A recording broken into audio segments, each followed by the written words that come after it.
You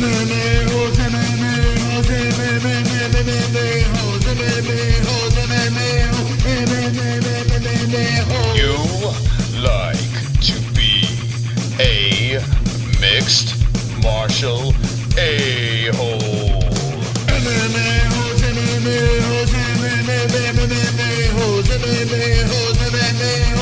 No way. Oh!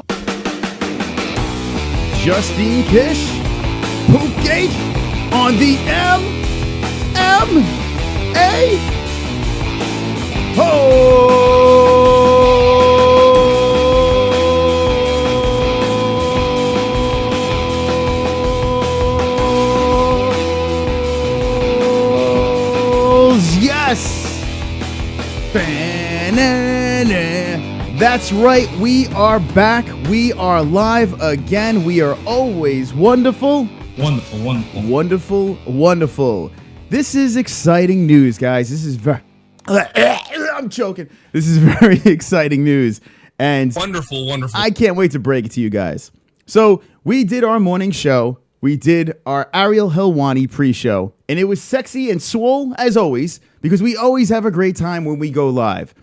Well, I've been trying to work on something over here, and I've had the pleasure to talk to Justine Kish, and what a sweetheart. Let me tell you something. Really, really nice girl, UFC fighter, badass, big in the news right now, and it is a pleasure. It is an absolute pleasure to have her on tonight. So all of you guys inside of that chat room right over there, well, enjoy the ride, because Justine's going to be on, and she's going to be on shortly. So that is that. We are the MMA-Holes. Now, if you are new to this stuff, well, welcome to the circus of the MMA-Holes. We have a cringe live chat right over here, and we cover MMA on YouTube. We are sexy. We are swole over here. Everyone is good looking inside that chat. Not only me, but them too. We have a swole, sexy night for you guys. It is Monday night, and it is a wonderful, wonderful night. Here's the chat room. Wonderful. And they are wonderful. Look at all the Fooks 19 watching right now. We're about to fill this fucker up. Keep on filling that tip jar, because every time you give us 10 likes, well, we just do this. We make this man dance. Get ready, kids, for this roller coaster of a ride. 10 more likes. I've got 10 more likes. I've got 10 more likes. I've got 10 more likes. Fuck you, dislikes. Yes. I've got 10 more likes. I've got 10 more likes. I've got 10 more likes. I hope the dislikes die of AIDS. Dislikes die. Tonight, we're going to play nicely. There's going to be no dislikes, because how could you dislike this? Living room. Justine Kish will be live on the MMA-Holes. Now, this is an exciting interview for me. I'm going to be pumped up for this. I'm ready for this, and I hope you are ready as well. Justine Kish is a badass. She's a UFC fighter, and she kicks some major ass. We have a lot of questions for Justine. We're going to learn about Justine, get to know Justine, and we're going to have questions from the chat too. So God knows what the fuck is going to come from you guys. I do not know yet. Now, the phone lines are there, blah, blah, blah, are there, and I don't know if I'm going to open them up. If everything goes smoothly, maybe... well, just maybe, you guys will have a chance to talk to Justine as well. Let me know in the chat right now with the ones if you would like me to open up the phone lines for Justine at the end of the interview. Let me know with the ones right now. Let's see who we have in the chat. 23 watching. We're filling it up. Let's get everyone in here. Call your friends, your family, your mother, your father, everyone to the MMA-Holes Live, because we are wonderful. Wonderful. Thank you, Luke Thomas. You think Luke Thomas does good interviews? Well, sit right back, because the shit's about to hit the fan. No pun intended. Right, Connor? Yes, sir. All right. Star-Lord, it's Khabib time. Jay Smooth. Shitters aren't quitters, says Jay Smooth. L.O., says Frank Bavon. Star-Lord is here. Hydrostatic. Jesus Christ. Joe Miller. Liam Whelan. Who you got, Mayweather or McGregor? I have Mayweather by a decision. Now, I did say that before. Maymac is coming August 26th. I did say that I think Mayweather is going to win by decision. I'm saying that right now. It can change as the date gets closer, but I think Mayweather by decision. I do feel that Floyd Mayweather, well, I just think it's going to go 12 rounds. A lot of people say Mayweather's going to finish McGregor. I say hogwash. I think Mayweather McGregor is going to go 12 rounds. Connor, do you agree? Yes, sir. Conor thinks he's going to finish him in 1, 2, 3 rounds, but I do feel it's going to be a decision. That is my choice right now. What do I want? I want this man over here to knock Mayweather out. That's what I want. This man to knock Mayweather out, but hey, it is what it is. Chat room says yes. We want those phone lines open. Chris, open those fucking phone lines. Okay. Wonderful, wonderful. Joe Miller wants it. Craig Lee wants it. Frank Pavon wants it. McGregor versus McWeather. Jesus Christ. Wonderful, wonderful. Oh, my God. Look at this cringy group. And I love all of you. All of you equally. Like all of you are my children. And you are wonderful, wonderful. Wonderful, wonderful. Ask her about Khabib, says Star-Lord. Now, I'm going to dip inside the chat room. I will be dipping inside the chat room. If you want to force feed a question on us, you can do the donations down below and you can force feed a question. But I'm going to try to have a smooth interview. We're going to talk to Justine, and she's really nice, really cool, and we'll see what she's about. And UFC, man. UFC, it's all about the UFC. UFC is hot as hell right now because it's fight week. UFC 213 is Saturday. Tough 25 finale is Friday. It is fight week, and it is like fighter fan, UFC fan week, some fan week in Vegas. And we have a couple MMA holes that are going to be there. So you guys, if you're watching right now, you better film it and send it our way. Put it on a VHS tape and let us know. Starlord28 says Conor can only win by KO, and I kind of agree. Conor, do you agree? Yes, he agrees as well. It would be a clean 1, 2, 3, says Jesus Christ. Joe Miller says Mayweather won't knock him out. I agree. Conor was using the uppercut bag, says Frank Pavon. He was. I did see that video. And we've got 10 more likes.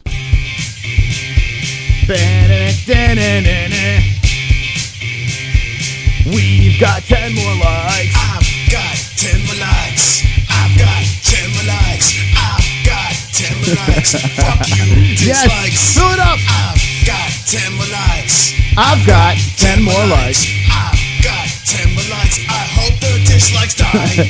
Oh my God, everyone. No dying tonight. No dying. Everyone live tonight. We're going to have a fun night on the MMA Holes Live. Justine Kish, if you're just jumping in, Justine Kish will be live on the MMA Holes. 30 watching right now. Get all your friends, get all your family on this lovely, wonderful, wonderful stream. Now, guys, get the word out there by sharing this video as well. Take this, click that little share thing, and send it to all your friends and family because we're going to have a great time tonight with Justine Kish. It's going to be wonderful, wonderful. If this is your first time watching the MMA Holes Live, hit me with a 1 in the chat right now. I need to know right now in that chat room. I'm looking at you guys. Hit me with the 1 if you are a first-time watcher right now. And welcome. Subscribe. Hit the bell because we bring the Swole Show on YouTube. What's up? Louis Serrano is here. Louis Serrano is wonderful, wonderful. Wonderful, wonderful. Cocoa butter is reserved for cocoa skin, says Darth Bane. That's wonderful, wonderful. Pinch off a dirt snake. Jesus Christ. Human butt plug, says Jay Smooth. Whoa, 1,800 followers already. Congrats. Yeah, we're fucking going there, man. We're doing it. We're doing it. This weekend, we will have over 2G. We're going to be flying, guys. This channel, I'm telling you right now, the channel is growing. It's going to be big. It's going to be swole. It's going to be sexy. So jump in right now. Right Fukin now. Michael Capace, this is his first time watching the MMA Holes. Darth Bane says 6. So it looks like we have a lot of repeat offenders to the MMA Holes, and that's good. So you know how the show works then, and that's how I like it. I don't have to explain anything to you guys, but it is wonderful, wonderful over here. Here's the tip jar. Here's the hotline. Maybe we'll open it up, and there's 1,820 Fooks watching. Inside this phone is, well, they are unruly. I don't know what to say about these people in here.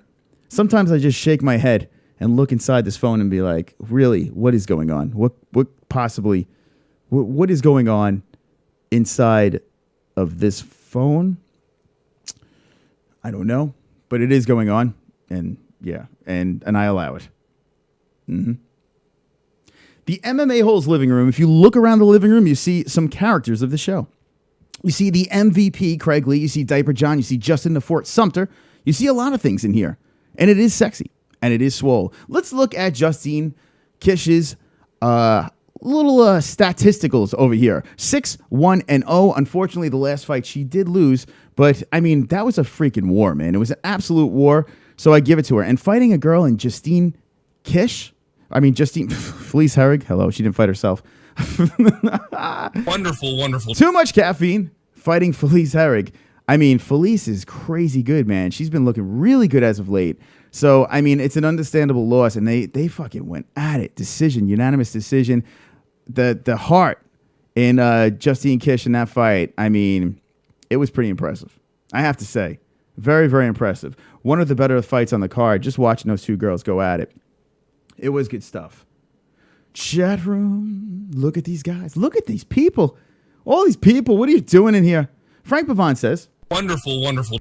the MMA holes are the best, says Star-Lord, and you're correct, right, Connor? Yes. Yeah, I like it. Louis Serrano likes it. Jesus Christ says, and a possum KO round. A Ronda, the Pasta KO Ronda. Yes, you're right. Joseph Crutchfield says, Justine Kish, a boss for not tapping. I think we could all agree. As much as everyone's been joking around about the whole situation, I would have tapped out within 2 seconds. I would have been like, I'm good. I'm good. I am good. I'm enough. Stop. Just stop. But yeah, it's safe to say, she's way tougher than me. Let's look at Justine's canvas art. Lucky Chucky says, hi, MMA. Will Carrie be on soon? Lucky Chucky, were you the caller earlier today? I've been narrowing it down, and I'm starting to feel that Lucky Chucky might have been the person grunting. Someone was grunting earlier on when the phone lines were open. And I'm starting to say that's not George Sampras. I think it might be Lucky Chucky. So if it's you, reveal yourself, you fook. Kish has a low-fiber diet, says Martin Guitars. Luck Chuck says, when can I get a spot on the MVP wall, says Carl Jones. I tell you what, Carl Jones, you're doing a great job. You really are. You've been jumping in swole on every episode of the MMA Hole, so you never know. Carl Jones might be the one.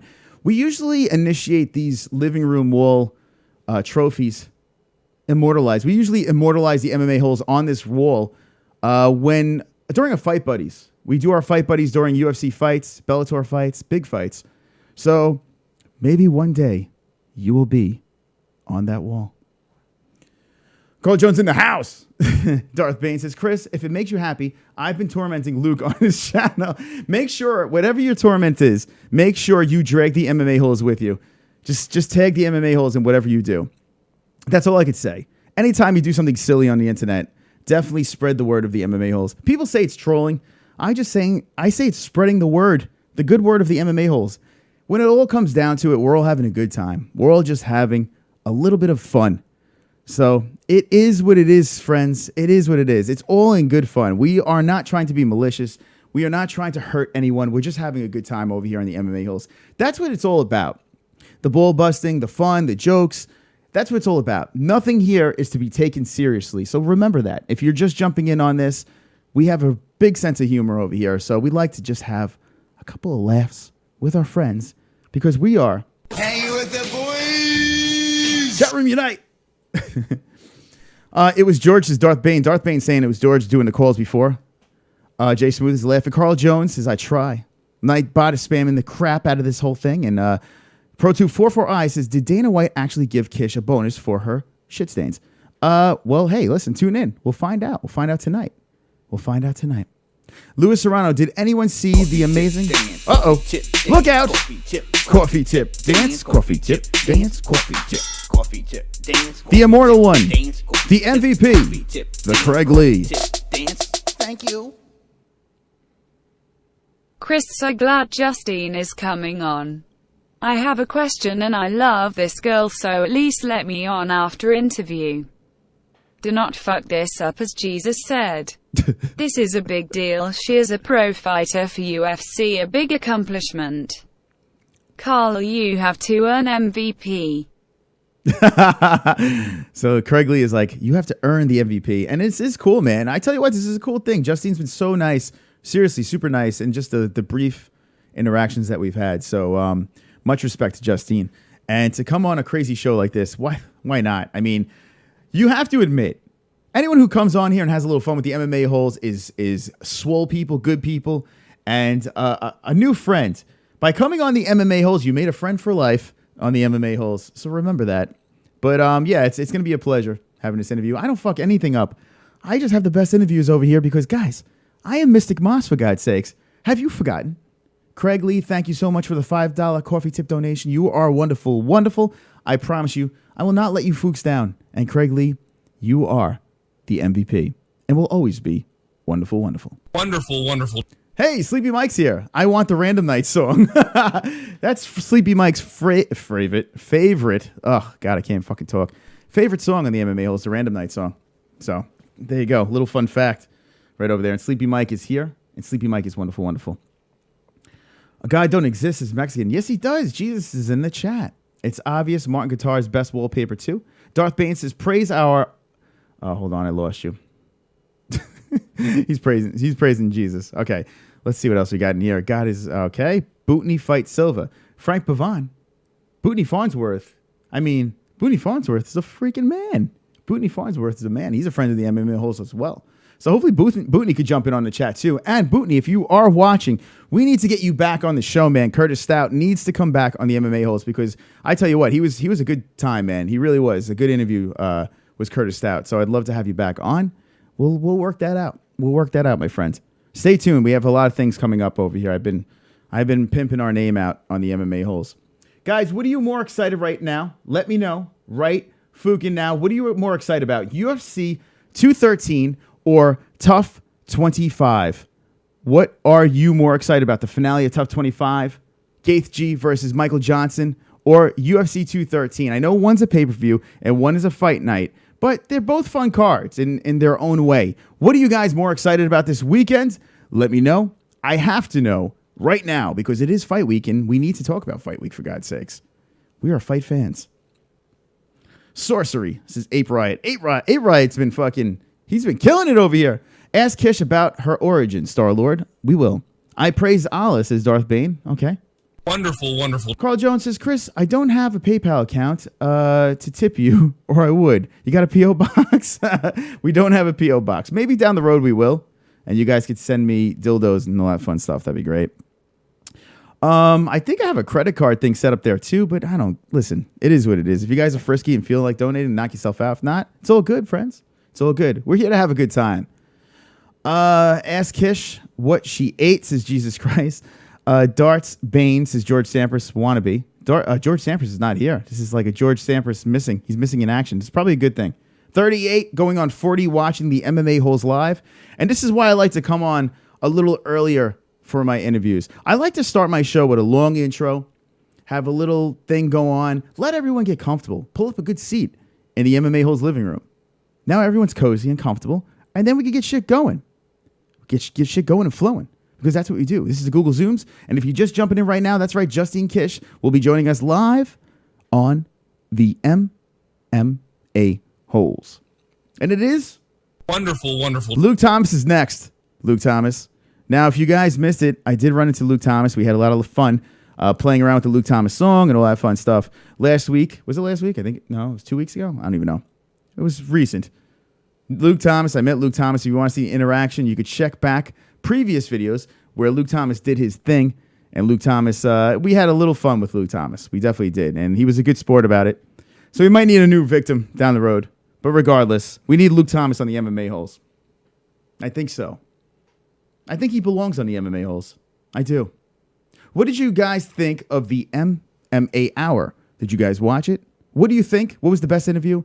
My favorite part was Chris Weidman in studio interview. Yeah, if you did not see that part, you have to go back and watch it. Run it back. The MMA Hour with Ariel Helwani. No hate over there. He is now he had Felice Herrig on. I feel like I scooped Ariel today. I feel like I scooped him because Felice Herrig. Who cares? Felice Herrig. Who the fuck is that guy? No, none of that. We got Justine Kish.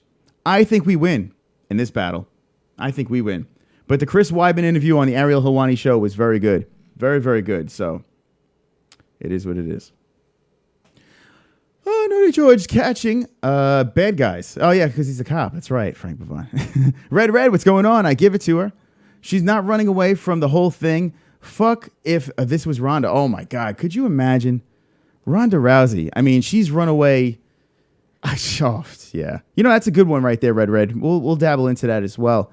That's a good point. Satan is a false idol. Jesus Christ. All right, Mexican with his real religious beliefs or non-religious beliefs. Darth Bane says, I am Jesus Conor McGregor. Yes, sir. Pro 2. Let's see. Mexican says, yes, Chris. You suck Luke's. Yeah. Yeah, Mexican, whatever.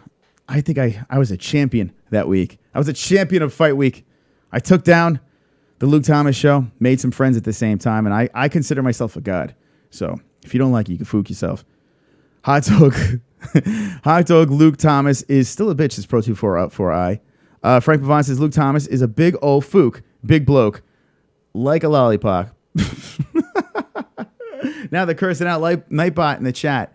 All right, guys, keep on. So wait, you didn't answer my question here, guys. You didn't answer my question. What are you more excited about? The pay-per-view UFC 213 or Tough 25 finale? You got to do it. You got to do it. You got to answer the questions over here because I ask you questions. I demand answers on the MMA Holes right now. I tell you what, Darth Bane and Star-Lord are two people that jumped aboard as of late, and they've been rocking it inside this chat. Credit to those fooks. Very big credit to those wonderful, wonderful fooks. All right, going into the Google Hangouts, let's look at the schedule because this is what we got going on here. This is going down Friday. Michael Johnson, Justin Gaethje. Yes, well, it is happening. And then following it, literally the day after, well, Amanda Nunes and Shevchenko. Running it back. So we got two swole events going down this weekend. We will be doing Fight Buddies. So I expect each and every one of you guys to be there. I expect all of you to be there. All of you. I'm going to take a head count. I'm going to take attendance, actually. Wyman got a Bellator match next is Frank Pavon. Wonderful. Let's see. Joe Miller, holy shit. 39 watching this channel is fucking growing. Yeah, we got a lot of friends today, man. Come on in, everyone. Invite some friends. Jay Smooth, bro, damn, this gorilla is the shit for the first time. Oh, so, hey, we got some gorilla stuff going on there. I wonder if Chris ran his fingers through Luke Thomas's hair before they kissed. Well, I was like, hey, Luke, and I ran my fingers through his hair. And I was like, Luke, what do you think of that? And he goes, Wonderful. Luke Thomas eats cock. Okay, that's good. Red says 213, tough always. Okay, Robert Warrow says tough. Luke Thomas makes me mad that he could smell Chris's cum on his lips. Jesus Christ. UFC 213, Romero versus Whitaker. Yes, I'm in. Joel Marrow says, I would have to go with 213. It looks like 213 is the way. Love you, baby boy Chris. Okay, thank you. Thank you very much. Yes, sir. Thank you, Connor, too. Connor loves me as well. Hail Joe Rogan, says Donald Trump. Donald Trump is back in the chat. It's good to see Donald here, the Don. It's good to see Donald Trump hanging out with the boys. Hanging with the boys. Oh, my God. If you guys missed it earlier, we did the MMA Hour pre-show. And, yeah, we had some UFC fighters in the chat going back and forth. We had Who the fuck is that guy? and Kevin Lee going back and forth with each other in the chat. Whether it was them or not, I mean, that's up to you. Yeah. Hey, Kane Plays, what's going on? Hello, lads. Fuck Mike Johnson, says Mike Fitz. What's going on? Romero Whitaker is going to be a great fight. It sure is. Liam Whelan says 213 twice. Love from England. MMA-Holes, says Shawnee Boy 1985. We have people from all over the world watching this, and it is great. It really is great to be able to connect from New York, and we are from New York over here. Being able to connect all over the world with the MMA-Holes is, well... Wonderful. It is. Wonderful. Stay tuned, guys. We're going to have a guest very soon, very shortly, and it will be glorious. It will. Justine Kish live in the MMA-Holes. It is pumping up. Pumping up. So, yeah, Wednesday night is going to be the final episode of Tough, and we're going to do a post-show to that as well. We'll be going live. We're going to be opening up the Hangouts. We're going to have everyone in. We're going to have the phone lines going. It's going to be great. It's going to be swole. So we'll be talking about that. We will be getting deep into the cards of the UFC Tough finale and the UFC 213 card as well. We'll be dipping deep inside of it, opening it up, walking inside. It's going to be great. So definitely want to check that out. And it's going to be great. It really is. Because all of our shows, they just get better and better. Right, Luke? Wonderful. That's right. Now, this chat over here, if you're just joining in, because I see some new faces in there. Well, this is the cringe chat. The live MMA chat on YouTube right over here, the Swollest chat. If you're not subscribed, I demand you do it right now because you won't be upset. You won't be disappointed because this is the place to be. It really is. It's glorious. It really is a great place to be. I feel I feel just amazing here. You heard me, says Pro244i. What did I hear? Martin Guitars 22 says, cuck goose. Jay Smooth says, Lawler, by infecting Cowboys' blood with AIDS. Okay, that's just, yeah. Wonderful, wonderful. California, says Cody. Everyone in the chat right now, drop where you are from. In the chat right now, I need to know where you are from so I can know what part of the country, what part of the world all the MMA holes are arriving in, because we have 50 watching right now. The MMA holes live. This is getting crazy. It's getting crazy over here. We're really filling this shit up, and it is good. It's fun because this is a fun place to be. Look at Conor. Look at him. He's just strutting. Yeah. Yeah, look. He's just strutting around. Right, Conor? Yes, sir. Okay. Let's see. Mike Fitz says, did Justine Kish wipe after the fight? What did Justine Kish eat before the fight? These are questions. These are big questions here that Mike Fitz wants. Robbie, I'll steal Conor's shut the fuck up, bitch slap, says Jesus Christ.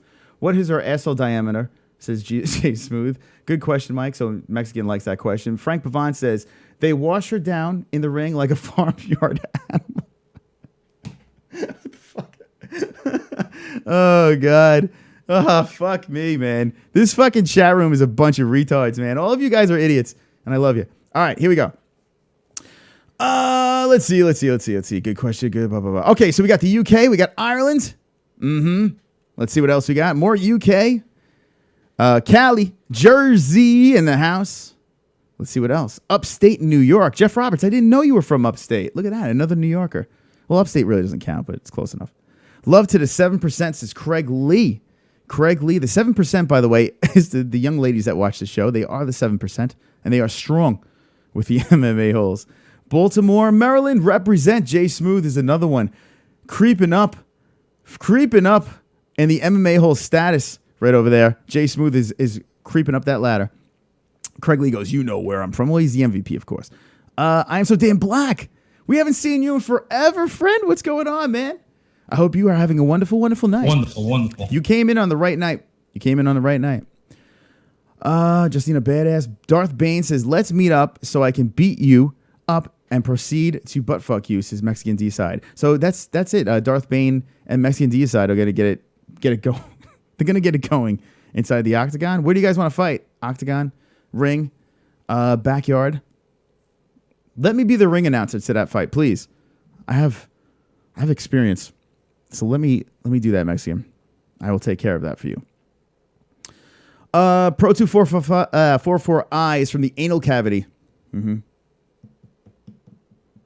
Darth Bane says Justine has a badass. Gold Cap says, where is Kish? She'll be coming in shortly. Live on the MMA holes. Guys, it's fucking fight week. It's fight week. Now, I've been talking about July for a long time. I've been pumped up about July. July coming and going. It's here. A lot of UFC fights, a lot of fights in general in July. And we are blessed with two pay-per-views. Now, if you guys didn't hear about this, Cowboy Cerrone and... You listening? Robbie Lawler are going to be on the UFC 214 card. They are added to that card. So not only is this card more... Could it be any more redonkulous? Well, no. It really can't. This card is definitely, to me, going to be card of the year. It's just insanely good. It's so stacked. I'm a little upset how they kind of lopside their cards over here, but it is what it is. Check it out over here on the Google Zooms. Look at this thing. Now, did they add it? Where is it over here? It is official, so Robbie and Cowboy are on this card. But take a look. Take a look. It's in a book. Cormier, Jones, Cyborg, Evinger, Woodley, Meyer, boom, boom, boom. 3 title fights right there. Right there.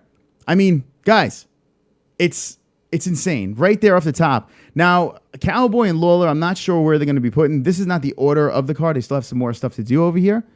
But Cowboy's going to be thrown into this thing. And I'm starting to think that Cowboy Lawler might even go ahead of Manowar and Ozdemir.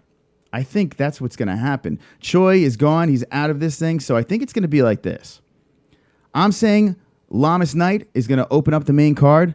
It's going to go Manowar Ozdemir. And then in the same order as this, that's what I feel the card's going to go.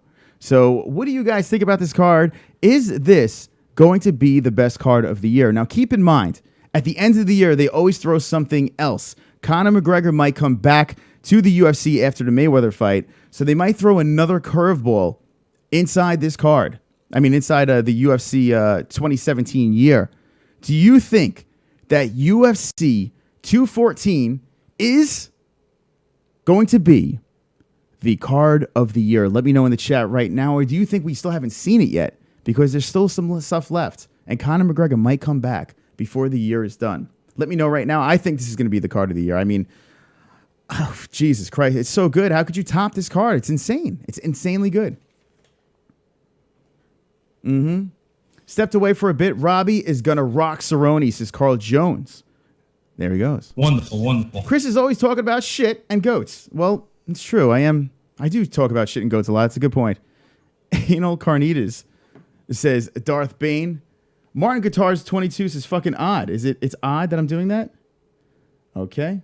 All right, so it looks like Justine's ready. So let's say come on in. Come on in, kid.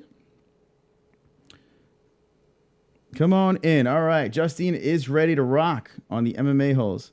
I'm just kidding. All right, cool. She's funny, man. I spoke to her briefly before the stream, and man, oh man, super cool. Super, super cool. All right. I don't know what the fuck I was babbling about. That's what else is new, right? Oh, the card of the year. That's right. Oh, God. And ladies and gentlemen, well, we've got a guest right over here live on the MMA-Holes. Justine Kish is here. Welcome, Justine. How are you? How's it going? Oh, man, this is exciting news. Now, I see you're in the kitchen over there. That's a nice kitchen you got going there. Well, thank you. I'm at my friend's place right now. Stacy, she's making me cookies and pizza. And I'm with her son, Landon. Hey, Landon. Hi, Landon. They're prepared for everything that you have coming at me. So bring it. That's all I got to say. Well, hey, listen, guys, if you're just tuning in right now, we are here live with Justine Kish. This is an honor, UFC fighter extraordinaire, coming off some crazy fights, some craziness. Justine, this is what I want to do right off the bat. I noticed I've seen a couple of interviews already, and people are just kind of dancing around things. Let's just get it out of the way. Let's do it. Let's get it out of the way. All right, so now, Justine, you were in a freaking war with Felice Herrig over there. I was just saying how I would have tapped super early in that thing. I would have been a mess. But you hung in there strong, and just walk us through how this happened. Well, how this happened? Well, anyways, I was really looking for a fight in there. I was looking for a brawl, and I wanted her to strike. I wanted her to strike back and all these things, but she did all the most annoying things possible to me, and that was very smart. She kept me on the ground, killed time on the clock by just holding me there, and eventually she just choked the shit out of the crap. Oh, she just choked the crap out of me. And okay, sorry, Landon, do not say that word. Choked the crap out of me. And the thing is, I had no idea it was happening until everything was over. Okay, I knew the fight was over. I knew she had won the decisions, but I was all right, well, she's not gonna finish me. I knew she didn't have the confidence in that choke, and I mean, she had it though. I mean, seriously, she had it, but I just was you know what? She's really going to finish me. She didn't. Somehow I was able to feel her shoulders relax, and then I think it was her shoulders relaxing. So feel her shoulders relax, and then I found a little hole, and I was able to escape it. And I just blame definitely not technique, because clearly I don't have any jiu-jitsu or wrestling technique. But I still managed to get out of it. But I'm hearing a lot of sort of comments. But the most interesting one today, I do have to say, how do I, back in the good old days, when they hung people, the good old days. That was a really, we hung people for theft or for silly, just craziness for any reason, who knows what. But that was actually a common bodily reaction, whenever people got hung, they just let it all spurt out, and that was so I'm not the only one in history. That happened way back in the day, and So there. I tell you what, and props to you on this, because here's the thing. I've had a bunch of fighters on before. I mean, you're the biggest of the group, so I'm just going to throw it out there right there.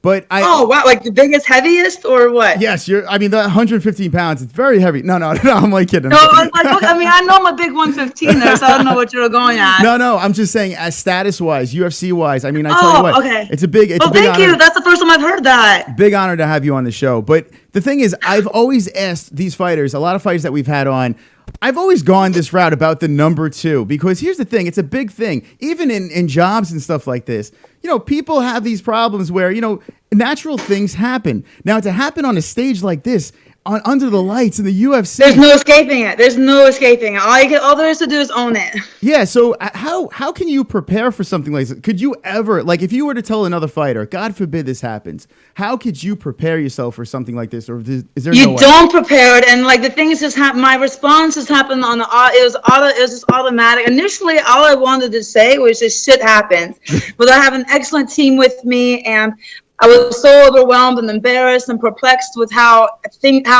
not my image, I don't really mind that, but how UFC was going to view me. And to be completely honest, I really feared that I completely, this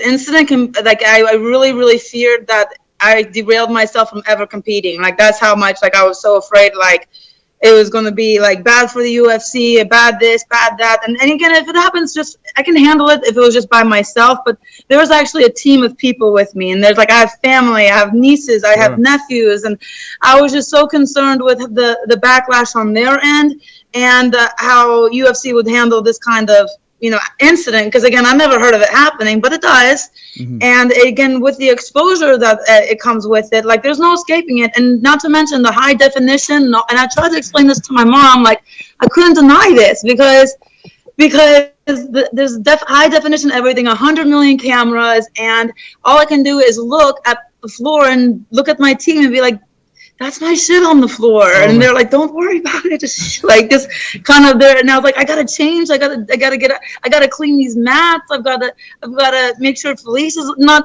I was so concerned. And anyways, like, everyone's handling is way, way better than I thought. Because of course, I'm human. I imagined just the worst. And I just really feared that I was going to be derailed from ever competing again. And fortunately, very fortunate, that's not the case. And,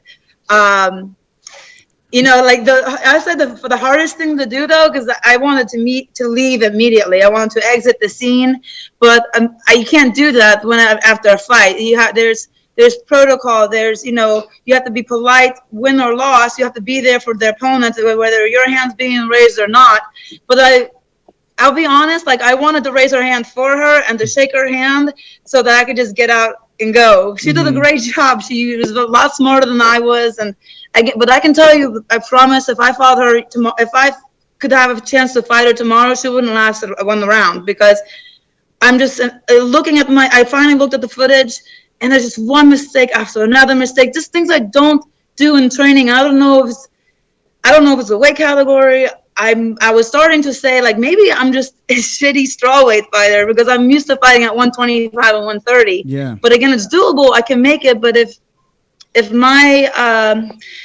going to be this detrimental to my performance, and I'm going to have 3 boring fights in a row, I'm right now considering, where my place is. But I'm going to give it one more shot, because I really want to go against the champ. And the champ doesn't hold people on the ground and keep things. She likes strikes. She likes counter. She likes the pace that I like. And I think I hope she keeps on winning, so I get that chance to really test myself against the absolute best, because she's so freaking talented. And absolutely. Not to take again away from Felice. Felice's fight was very, very smart, very safe, and she was well coached. And heck, like, she was so well coached that I almost wanted to start doing what her coaches are doing, are telling them to do.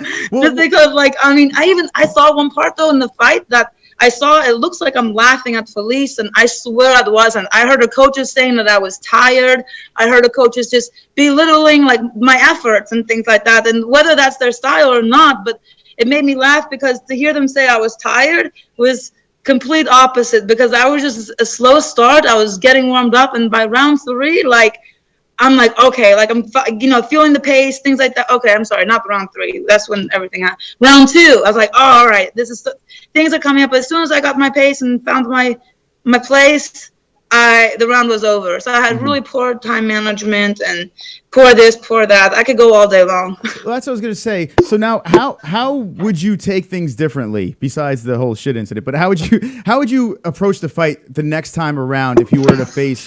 I mean, hold on, I really gotta get can I get one of those brownies? Because they smell fantastic. Like they're like just regular good chocolate chip brown or. Anyways, Wait, all right, so just gonna get me one. Do those All right, brownies so have what pot I in realized them? is I've been. Oh, go ahead. Do those brownies have marijuana in them? No, they do not. That is very bad. There's a little Okay. child here. Oh shoot, yeah. I mean, I wouldn't complain about it, but no, there's a child here. Well, let me ask you a question. Nah, just kidding. Like, All right, so what was the question? Oh, thank you. She's the best. She's the best one ever. We are live with Justine Kish on the MMA-Holes. Okay. She's doing a great job over here talking about everything over here. Justine Kish. What do I have done? Okay, well, I realized Felice really exposed a lot of things for me. And that's one good thing about this loss is because I've really been getting away with horrible jiu-jitsu and horrible wrestling my last 6 wins in a row. Yeah. Like my coach is actually coaching things in there with me, like at the moment, because he's telling me to do things like triangle moves, and I really don't know what I'm doing. But so he'll give me the steps during the fight, and I follow them. And I've been getting away with that. I've been getting away with learning jiu-jitsu during the fights. And Felice really brought attention to the fact that, okay, I really got to stop getting just by with this. So now today I was considering maybe there'd be high school is pushing it, but maybe there's a middle school wrestling camp somewhere that I could join. I mean, I can't do wrestling yet. I mean, that's high school. That's way too above me. I mean, way too advanced for me. But maybe I could start middle school somewhere, do a summer camp. Could you imagine? I think it'll be a lot of fun. So anyways, Felice really exposed a lot of things I really got to pay attention to. And I'm going to do it. Like I envision this kind of fighter I want to be, this thing I don't want people to see, and I'm really disappointed with how my last 3 performances are. So I'm like a new fire spark, and thanks to this loss. I don't mean to use stupid quotes, but yeah. Well, hey, listen, this whole situation is so unique and different. Now, I just want to address this really quick. I read today that they were saying some crazy was offering $15,000 for your shorts. Is this true? Yes. This is very true, and I really hope it's very fake because this is very disgusting. He offered me like 14. He's like a friend of a guy actually. He's like, hey, this person. He gave me details of the name and he gave me like personal details about this guy. And he said he's building a UFC cave and he has X fighters in there, blah blah blah. Oh my God. And that he is very interested in compensating me for my winnings that I didn't win, that I didn't get to bring back home. And he's like, so how about we match whatever your winnings would have, what your earnings would have been or your winnings, and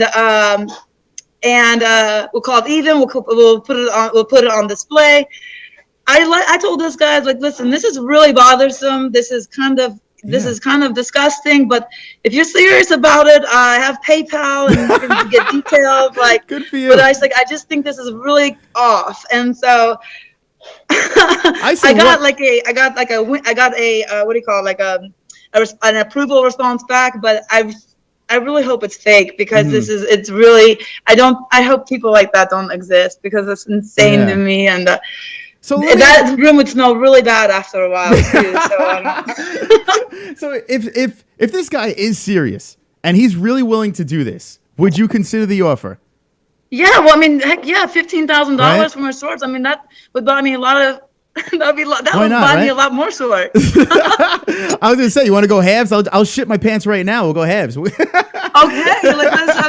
I could really find heck, if this incident really did derail me, of course I would consider it because I have to find another career if they don't want me back on. That's crazy. On their, on their platform or on the spotlight. So like, man, I was contemplating when Dana White called me, I was thinking like he was gonna say, Justine, you just can't do that out there, or I was thinking all these things he probably should have said, but it was completely opposite. So Yeah. it's very nice for him to phone call. Just to, I do have to take note. I want to put light on that. Like, UFC takes great care of their athletes, and I've seen fighters, say otherwise, and they don't see how they, who knows how the fighters those other fighters treat the UFC. Like, you got to treat them nice too. Like, is this the right way to say it? Like, it's like a double-edged sword, if you will. Like, you can't be a jerk, to people and they just expect and take. So, like, as new as I am to the UFC, I feel like I've been spoiled by them because this is not my first bonus. If whatever kind of money Dana wants to give me, whether it's $1 or $2, whatever money it is, I'm grateful for it. Because if he thinks that I earned it, and again, I didn't pry. I'm not going to ask or anything, but I just said, hey, I can do a lot of good things with it, and I really appreciate it considering. But he, is. If he's, giving this for me for my efforts or for everything, everything I tried to do, and I think that's really awesome. And they really take great care of us. If we give them the same kind of treatment, because absolutely. They work a lot. I mean, they spoil us during fights. I mean, I feel like I'm spoiled, and anyways, I just wanted to bring attention to that. So it was really cool to get a phone call from him and for him to take, to make sure I was okay. And that's amazing. So I wanted to get to this. Now, I did read that there was some sort of locker room bonus or something like that Dana White was offering you. Is that what you're referring to right now? It's called discretionary bonus. So when they there's big bonuses that are announced, and I heard several times that we got fight of the night. And I was thinking, great. The time I shit my pants was fight of the night. I was not happy about fight of the night and that being the incident. So, but again, when that money comes in, it's like, all right, maybe I'll think otherwise. But right now, I was just thinking, that money, that's true shit money. That's awesome. No, of course I wouldn't be ungrateful for it. But I was thinking, oh my goodness, I can't believe all of my accomplishments feel like they just fizzled to oblivion after this incident, but it's certainly not the case. There's been amazing. I mean, there's a few mean comments here and there, but everyone's telling me it's really not that big of a deal. So, do you think in some weird way that this is like a blessing in disguise? Like in some crazy for sure, because I realized my crappy wrestling and jiu-jitsu skills it's not going to at this level, it's not going to pass anymore. I've got to be serious about it. Ever since I'm stronger than most of the girls. I can get out of situations. Well, they capitalize on my errors or the windows. And again, I love my coaching staff and everything, but her coaches are so loud. I just wanted to start doing what she was doing. All right, hold on 1 second, Justine. We have a tip coming in from a caller right now. So here we go. Let's listen to the question. All right, let's see what we got here. Thank you. You might have to tell me the question. I can't hear it. All right, hold on. Take the money, Justine. I think you rock. You have achieved more than most in life. You are sexy and a great fighter. I competed for 18 years and I know how it is to piss myself. Chris, good job. Love to all MMA-Holes and Justine. Keep going. Much love to you, Kish. Okay, so it wasn't a question. It looks like one of the MMA-Holes is falling in love with you right over there. Oh, that's so nice. I love the accent. Or is that a computer? That is Craig Lee. That is Craig Lee. So what we have is we have donations during the show, and people, when they donate, they could actually say their questions and comments and stuff like that. So Craig Lee dropped in a little That's donation. Very thoughtful and very, very nice. And for 18 years, this is only my now my seventh MMA fight. So I got a lot of catching up to do to match my Muay Thai experience. But that was a very nice comment, and maybe we could train together one day because that sounds like a lot of experience. Oh, he would be thrilled. So now you mentioned something about how the UFC has treated you. Did you go to the UFC retreat? Oh yeah, I definitely went, and I was ahead of schedule with where I wanted to be, or I thought I was ahead of schedule where I wanted to be with my weight and everything. And I had, oh my gosh, this is what I'm talking about. They spoiled. Every time we went to our room, it was a nice, brand new treat for. It was just incredible. And oh my gosh, the performance facility is just the most innovative, the most insane thing ever. Like everything is censored. I mean, okay, like there's one thing when you start relying too much on technology, but this technology is incredible. Everything is censored. So on the floor, and then you have this like body, like an anatomical graph of your body, like the kind you see on TV, like an alien kind of movie kind of. You see an anatomical like graph of yourself, and if there's like any sort of weight discrepancies, like it censors everything. And so the bags are censored to measure like the velocity and consistency. Like it's incredible. And like, yeah, you can, pick your poison. Are you going to rely on technology? But then you have both. You have the actual mirrors, and then you have like technology, and you have just the best. I mean, in my opinion, they're just like very. I'm not talking about the new UFC athlete, the performance facility. Yes. It's incredible. Like, it's just like, and it's very, very hard to mimic competition because just the cage is over the top. I mean, the cage is so different. It's so nice, and it's just amazing. They mimic competition lighting. They can mimic almost everything as if it were a fight day. And the only thing that's the most difficult thing to mimic are the feelings, the nerves, and no matter how much you practice, how much you train, fight day is just.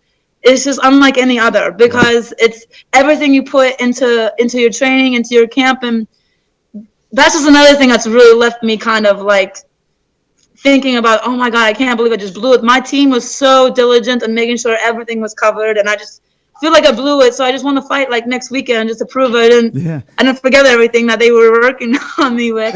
But that facility, is it open? It's open to all the fighters now. You could come and go as you It's open to UFC people and their and I hope it's okay. I'm talking about this, but it's open to UFC athletes, and it's all everything is accommodated for us. But if we need to bring our training partners, they definitely can come with us and enjoy the facility with us. They're not going to get the one-on-one attention with their specialists the same way we're going to get with the athletes. But our partners and our team can utilize the facility, which is incredible. And the recovery center, the contrast pool, the hot and cold pools, the underwater treadmill. I mean, it sounds like I'm talking about like 2080 or something right now. Like it was just, oh my God, I couldn't believe it. And just to think like, oh my God, like this is insane. Like I called my coach, and that was probably about a week before the fight. I was like, you got to come here. We got to bring everyone here right now. We got to go pack all your things, pack your family. We got to come here now. And he's like, Justine, this is fight week. He's like, we can't do all these things. This is not great to make these changes so close to your fight. Can you just calm down a little bit? Wow. I started crying because I thought he wasn't empathizing with me because I was like, this is incredible. It's like Disney World for fighters. That's basically what it is. Yes. And I was just so angry at him that he wouldn't empathize with me. But finally, he was able to talk sense into me and figure like, can we just please try to do this with our team after your fight? I know anyways, we're going to go visit us soon, very, very soon. But not only like the facility like was incredible, but he spoke. I mean, I say Dana White, but there's a whole team. There's a flood of people that are working so hard to make sure our experience was incredible there. And like, I mean, a private Snoop Dogg concert with it was open bar. It was the outdoor facility. Like everything was just super comfortable. And despite seeing girls that I had fought, I was. Maybe because I had beaten them, I don't know why, but it was totally fine with me. Like I hung out with them, they hung out with me. We did like carnival races together. I mean, it was just goddamn. I wish I was there. It was a day to remember. That's awesome. It's so wild hearing this side of things. We're always hearing, as fans, we're always hearing negative things over and over again. How the UFC treats people. Hearing this side of the story, how much did Dana White pay you to say all these nice things about them? I'm joking. Well, maybe it's just me, and maybe it's just me being like, maybe I'm just an optimist because like I've spent so much time in Thailand, this third world country. There's just so much poverty there, and people are happy there with very, very, very little. Mm-hmm. You see like these people that live under a hut and that have all their clothes that they own in one line, drying on the air, and all the kids are so happy. I go back home, I'm like, I have too much stuff, and I start throwing things away, and I'm like, this is stuff, we don't need it. I tell you, but like, it's refreshing. So I was fighting for like a couple $100 per fight there, and so it's, coming from after a world championship, in 2012 to UFC, everything is just incredible to me. Wow. I tell you what, it's really refreshing to hear the other side of the story when it comes to the UFC treating the fighters well. So it's nice to hear that side right there. If you could... That's true, I swear. Well, I do believe you. I actually do believe you. You seem like a very nice person. You could kick my ass, so I definitely believe you. Justine Kish is live on the MMA-Holes. Now, Justine, if you could do me a favor, I would love to hear a little bit of a backstory. I noticed you have a little bit of an accent. I'm sorry, you're breaking up. You're breaking up a little. Okay. Do you hear me now? Is it storming right now? Uh-oh. Sorry, we got storms in and out like crazy. Oh, wow. Do you hear me a little bit better, or? Yes, I can hear you a little better. Hold on, let me see if I can. All right. Can you hear me now? Can you hear me now? Put me by a What window. is that? What was that? What kind of commercial? The T-Mobile commercial? Yeah, I think it's one of them services. I'm not Can you sure. hear me now? Hold on, let's see. Can you talk a little bit? Yes. Hello, my name is Chris, and I do. Can you give me a countdown? 1, 2, 3, 4, 5. Mic check. Justine. So Okay, good. I got you now. Awesome. So what I would love to do right now is get a little bit of a backstory, because I noticed that there's a Russian. Are you from Russia, or were you born in America? I was born in St. Petersburg, Russia. I was actually abandoned at birth. My family couldn't take care of me for whatever reason, so I was raised in. I went straight to an orphanage, and I lived there for. Landon's playing the piano a little bit. The tickle in the ivory. Hold on, sorry. He likes to play my walkout song every time I come here. I don't know why. Okay. That's awesome. Okay, so I was I grew up in the orphanage. They called me. My name was actually Svetlana, so they called me Lana or Sveta or Little Mama, because I knew everything about everyone. So when families came in to try to adopt other kids, I'd be like, no, don't get them. They smell funny. Adopt me. You talk them out of it. Just trying so hard to go home with a stranger. And finally, I heard I was getting adopted, and I was like, oh my gosh, see you suckers later. I'm American now. So, I have to admit, like, a lot of my memories, like really, it's like really spherical, and like it's a combination of stories or memories. I'm not sure, but I do have really weird dreams still.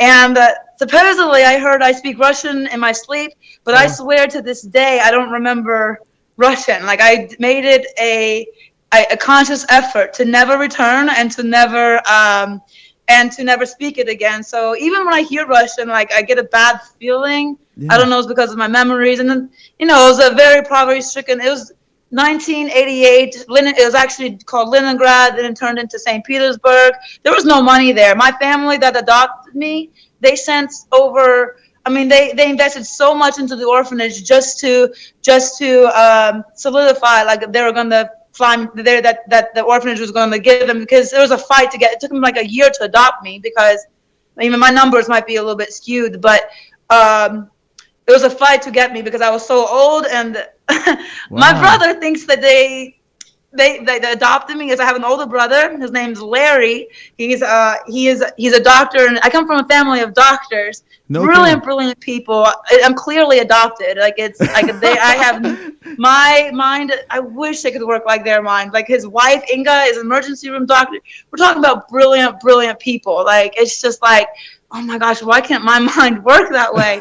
But I'm so fortunate to have my family. But my brother jokes around. He says he said this one time. He said, I feel like our family adopting you we stole your Olympic dream, like being on the podium on the Olympics or something. Like, he's convinced they were pumping steroids in me or something when I was in the orphanage, get me ready for the Olympics. I had muscles after muscles, and I take pride in the fact that I'm a clean athlete, but I look at pictures and I'm wondering the same thing. Like, why do I have all these muscles and really short hair? Like, it's funny. I seen you at the weigh-ins, and Jesus, when you're flexing, I'm like, wow, this girl, I think she works out. I have a feeling she works out. Oh man, I had during the weigh-ins, I weighed in. So I woke up probably around 27 pounds, 26, 27 the day I was leaving, and that's actually great for me. But when I got there, as soon as we get there, they check our weight. So after flying for a few hours and my water intake anyway, so I go on Wednesday and I weigh in 100 and 132 pounds maybe. So after water, maybe it was, I guess you could round it up to 133. By Saturday, I was 115.6. My numbers might be off, but around that, you could round it to 116. And just to clarify, a lot of people, they think 116 is missing weight, but no, with UFC, there's a 1 pound allowance. So meaning it's not necessary to go all the way down to 115 flat. There's a 1 pound allowance, so 116 is completely allowed. And for my own sanity, I wanted to go a little bit lower. I told my coach, we have some time. Should I do one more bath or something just to show people I can do it? He's like, it's not necessary because there was already so much weight already. It took me a long time to get those last few pounds out, but it was very doable. But it's just, again, I'm excited for the flyweight to open 125. That's only a few pounds of water compared to 17 pounds, whatever it was when I weighed in. But that was my next question. Do you look to go to 125? I mean, 115, it looks like it'd be tough to constantly hit that weight, especially with you being one of the bigger girls in that division. Do you look to stay at 125? Wait. Well, I mean, no, I definitely am excited about 125. Heck yes, because it's a few pounds. I mean, my ideal weight, my best performance, my strongest, I'm around 127 pounds. Okay. So, again, like I might be lying to myself, like, oh, I can do it, because there's only that opportunity for such a long time, only 116, and heck, whenever the opportunity came up for the Ultimate Fighter House, I took on the fight just to make sure I could do it, and I was very close. I still missed it by a few ounces, by like 200 grams or something. Mm-hmm. So I'd actually missed it. I missed weight 2 times by a few hundred grams, but it costed me a lot. I got fined and I got scrutinized for it, and I promise I'm trying my best. I'm doing everything I can, but again, I don't want to give up. I mean, who knows? Maybe I am really. I mean, I watched my past 3 fights. I'm very disappointed with how I'm performing, and I was in denial that it has to do with my weight cut. But things after this loss, things are I feel like it's a lot more exposed, and maybe I'm reconsidering it, but I'm gonna give it one more shot because in my heart, like I really feel like I can do it and I can succeed and I can even like dominate this because I just got to get my game together. There's a lot of space in the octagon compared to a ring, and there's a lot of running around in there. So sometimes it feels like I'm running a 5K in there trying to chase girls down, to get them where I want. Because in Muay Thai, I can get people where I want in like 2 to 3 steps, get them on the ropes. Next thing you know, I have them cornered. Well, you might not look like it on TV, but that octagon is huge, and it is just so much running a room. So it's really hard to keep a fight going, like a brawl going with that kind of space. And maybe it's my inexperience that I'm lacking, or my experience that I'm lacking. I don't know, but I'm finding one thing after another to what the heck happened on Sunday. I know she didn't have my best side, and I know like if I got a chance to fight her again, it would be completely different because I'm never gonna let a girl hold me down and just like pin me down and let the clock run ever again. That was the most annoying thing ever. I'm sure it was. And hey, listen, it is what it is. I think you could only take good things out of it. I got a question about this. Now, I always wanted to know this, and I think you would be the best person to ask this. What is it like to be called by the UFC? Like when you get that call that you're going to be fighting for the UFC, what goes through your mind when you get that call? Oh, it's okay, boy. To get the dog's answering. I guess Marlon was trying to answer that one for me. You got something to say, buddy? Hey, tell me. Hey, you got something to say? So what? All right. So what it's like to be called? Well, the first thing, I mean, I never, when I get the call, my agency calls me. They're like, okay, this person and this time. I'm like, yes, let's do it. Yes, let's do it. And then so it takes sometimes a few names to finally for a name to solidify. But I get the call from my agency, like it's a third party ordeal. Like they're not going to call me directly because I don't know if but for me, it's going to always be a yes. I'm like, you don't have to ask me, but they're like, well, of course we do. Like, this is the person. I'm like, I don't care who it is. I don't care the time. I mean, of course I care. That sounds inconsiderate. I care, but I'm saying like, I have a competition. I'm ready. Heck yes, I'm going to take it. Like, of course, like it's a time to compete. And it's exhilarating. It's great, and it's like, oh my god, I want to do everything in one day. I want to do like 10 workouts in one day, just to like, just to channel all the excitement and the energy, and it's really exciting. And that's what's really kind of difficult. Another thing that's very difficult with this loss is that I really want to redeem myself, and I want to fight like next week. I'm fine. I'm okay. I got maybe a little bit of a black eye. Had to get a little stitch here, but it was nothing.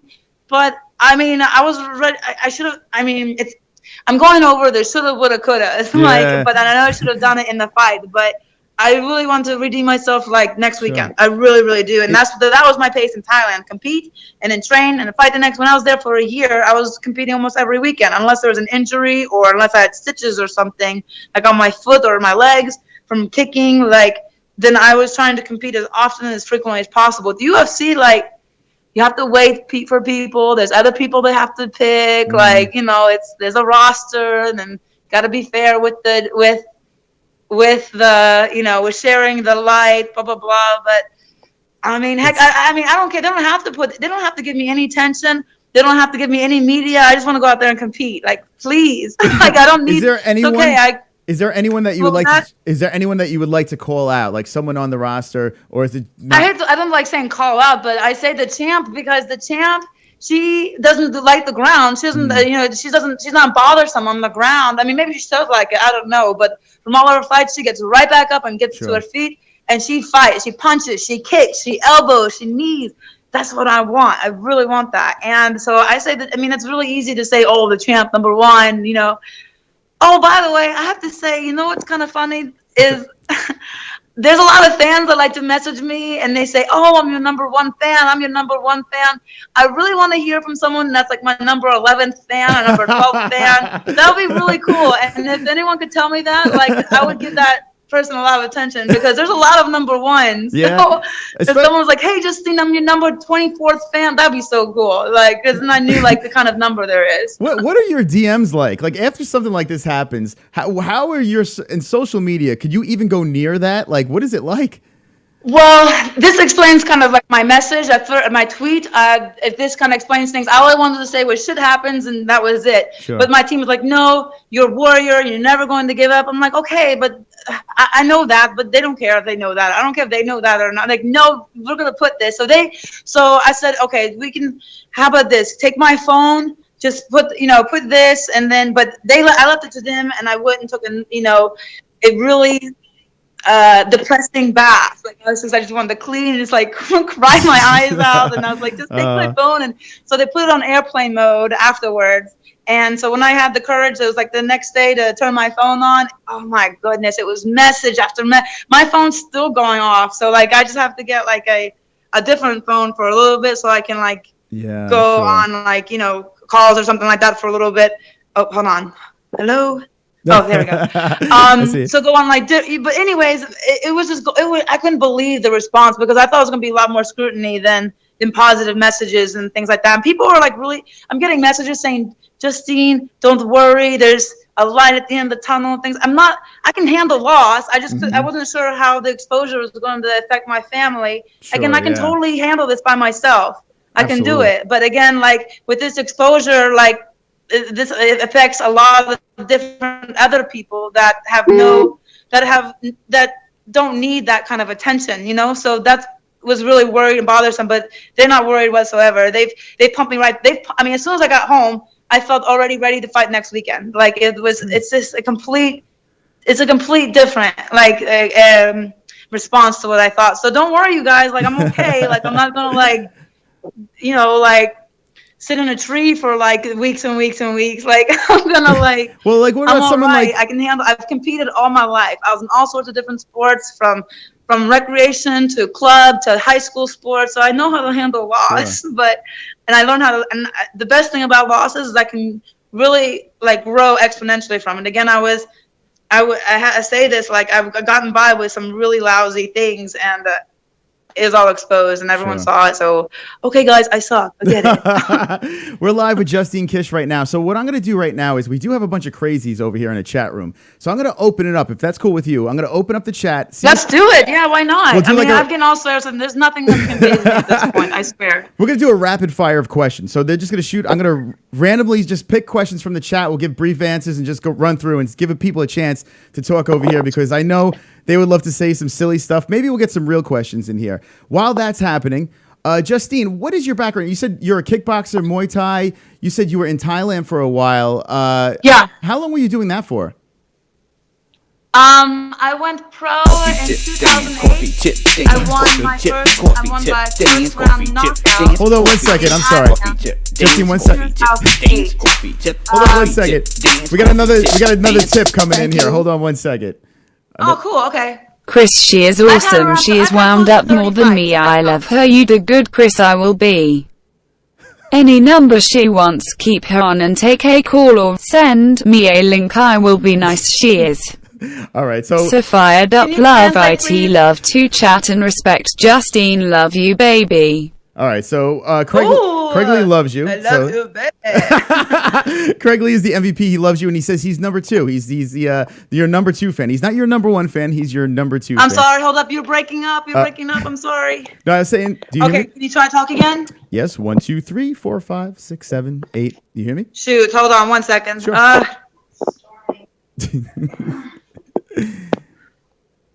All right. So Hello. yes. Do you hear me now? Sorry. Hold on, guys. Sure. No problem. No It's problem. storming really bad. That's all right. Well, we're gonna get a couple questions from the chat. Do you hear me? now? Okay. What was that again? Okay, we're going to grab some questions from the chat right now and see what these people have to say. Thank you, Craig Lee, for the donation. You ready, Justine? Oh, do you hear me? There it is. Nope. There you go. Do you hear me? Okay. Yes, I can hear you. Awesome. Great. Okay, so what we're going to do is we're going to dive... I'm going to dive into the chat right now. We're going to ask a couple of quick questions for you, and we'll see where this thing goes. How's the sound? Good?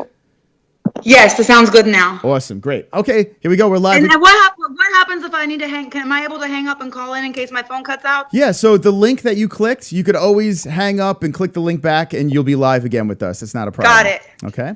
All right, so we are live with Justine Kish. I'm going into the chat room. I'm checking out to see what we have here. Let's see. Oh, we lost her. All right, so we'll get Justine back on the call. MMA-Holes Unite. Justine Kish is live with Hanging with the Boys on a swole, sexy Monday night. I got to say, man, Justine is like a firecracker over here. I'm enjoying this. And guys, get your questions in right now. When we get Justine back into the room, we will fire off your questions over here. You guys are cringy as all hell, and I do see what's going on in there. She has a storm going on right now, so hopefully we could get her back in on the call. But let's see what we got over here. Gold Cap says, when do you think your next fight will be? She did say that she wants to fight the champ. She's calling out the champ right now. She's not messing around. She wants to get right back into the cage real quick, and she's back. All right, here we go. All right, here we go. Justine's So back. much better. Okay, I got on the Wi-Fi. I thought I was on Wi-Fi, but it wasn't. Oh, okay. So a fan named Gold Caps asks, when do you think your next fight will be? Do you have a guesstimate on when your next fight would be? So far, the pace seems to be like my last fight was December, and my last fight was December, so it's been half a year. I heard the most often I heard is maybe every 3 months. I would hope to like fight in like 2 to 3 months. I mean, if not soon, like next month would be great. But it's a little soon to start. I'm not in the position right now to make demands after a loss. And especially a rematch is going to be even more difficult because Felice already said she doesn't want to fight me whatsoever. So her beating me by unanimous decision has really put her in a safe spot. So unless the fans really want to see a rematch, unless they really, really push the subject, I don't know if I'll be able to ever go get a chance to, fight her ever again. Okay, so yeah, short answer, we'll say every 3 months. I heard, I asked how frequently I could compete, and they said it's kind of a long wait. So about every 3 months or so. All right, let's see what we got on. So every 3 months. So you like to stay pretty active, is what you're trying That's to say. not active at all. I feel like I'm just going to be twiddling my thumbs or something. But yeah, I guess. Like, What's it? There's no medical suspension or anything after this fight, correct? No, there's always a standard like 6 or 7 days. I heard Felice got a much longer suspension for. I'm not sure why. but I guess I hit her a few times. But she has a much longer suspension. I heard. I could be wrong, but I have the standard 1 week suspension. And the suspension meaning like they just don't want you training or anything like that. So there. I see Ahmad NASCAR wants to know, ask her if she would take a fight with Paige or Michelle Waterson in the near future. So Paige or... Gosh, yes. Absolutely. All right, so there you go. I would like to take a fight with them too, but not for those reasons. What does she... okay, what do you think of fighting Andrade, Jessica Andrade? Andrade, what does she look like? Jessica Andrade was the last fight for Joanna Jędrzejczyk. Oh, I saw that. Yeah, okay. She just goes forward and like looks like like a machine pretty much. So like, I mean, you saw her run 4 and 5. She was like a punching bag for Joanna. Like, sure, I guess why not? She's very aggressive and walks forward a whole lot. So I mean, yeah, but I mean, she doesn't display a whole bunch of things. I like people that know a lot of striking, that know a lot about that like to fight, that want an exciting fight. So those are the kind of fights I really, really want, and that will help highlight the kind of things that I want to do in there. But yeah, I mean, there's no girl that I don't want to compete against right now. Like and by the way, like I spoke to Michelle Waterson, and I had to tell her personally, it's like, what you do with what she does with her daughter, the way she shares her experiences with her daughter is incredible and it's admirable. And it makes me like realize that, when I'm done, like, with all this fighting stuff, when I'm done being selfish, like, and I want to like put my efforts towards, to a child, like that's the way I'd want to be. She's really paying. And of course I'd want to compete against her. She's, look at her. She completely dominated her last fight. And I don't know if she can say the same, but, I can't speak for her, but anyways, Michelle, she really earned that. I know she got like either a cover or something on the ESPN magazine. Would you ever do that? Anyways, incredible. She completely deserves that because her being a mother and an athlete, like I want to be done being a professional athlete, and I still want to try triathlons when I'm done with my UFC career. Like I still want to try this because I love running, I love swimming, I love biking. I just don't know how to do the transition stuff. So I want to learn. I want to hit some triathlons, see if I can conquer those. And then, like, I would like to have, like, a family and the life, like, share my experiences with someone. I tried to share, like, my experiences with someone a few years ago, and it didn't work out. My priorities were messed up and just drove me crazy. So I figured out, maybe I'm just better writing this out solo because it is very selfish and I have to be very self-absorbed. And after my fights, I try to shift gears and I try to make up for it the best I can because it's the fight life and you have to be worried about your life when you go in competition. But for Michelle to have both, like for Michelle to have the way for her to be partial and to still be as successful as she is, it's very admirable. Mexican D-side wants to know, would you have his Mexican warrior babies? Would I have Mexican warrior babies? Like, yeah. Like, he's a Mexican man and he wants all to know. My babies are going to be warriors. Would you do a bodies issue? Would you actually do one if they reached out to you? Oh, yeah, absolutely. Like, I mean, again, like, I have to say, like, I hope they avoid me at 115 pounds because I look like a 10-year-old boy because, like, there's nothing on me. Like, I look like a skinny 10-year-old boy, undeveloped. Oh, by the way, when I'm 116 pounds, I have to go to the youth department and buy size 12, 14-year-old swimsuits because I'm so underdeveloped when I get to that weight category. So that's how pathetic I am. So hopefully they pick me when, hopefully if that ever comes, an opportunity like that ever did come, like I have, my real body, Oh, God. All right, so the one guy asked this. I'll ask this for the hell of it. Whatever. This guy named Royal Sith says, "Do you know that?" Oh, this gotta be good. Yeah. Do you know that Felice said today that the poop smelled horrible? Which is, I mean, listen, it's fucking poop. I did. I smelled it. I was like, oh my God. And was it noticeable while you guys in the heat of the moment? Was it like the smell? No, not for me. I mean, I'm sure Felice has a different story to the whole thing because we're not in experiencing. I mean, we're not thinking the same thing, I'm sure. But when I was done, I smelled. I was like, I thought the referee passed gas. I thought, I was like, there can't be police. Like, and then I looked down, and then I was like, oh my gosh, this is all around me. Then I got up and I felt it. I was like, oh my God, I'm never. I can't. I'm not gonna bounce back from this. Were you out at the moment? Did you at any moment feel like you were out, or? I guess my body was out, but mentally I was still there because I was like telling myself, she's not going to finish me. She's not going to get this. Okay, she can win this, crappy decision, this crappy fight, but she's not going to finish me. Like, she's absolutely not. So again, I just attribute that to like willpower. That's all it is. Jay Smooth is in the chat and likes to know if you like chocolate, meaning the people, chocolate people.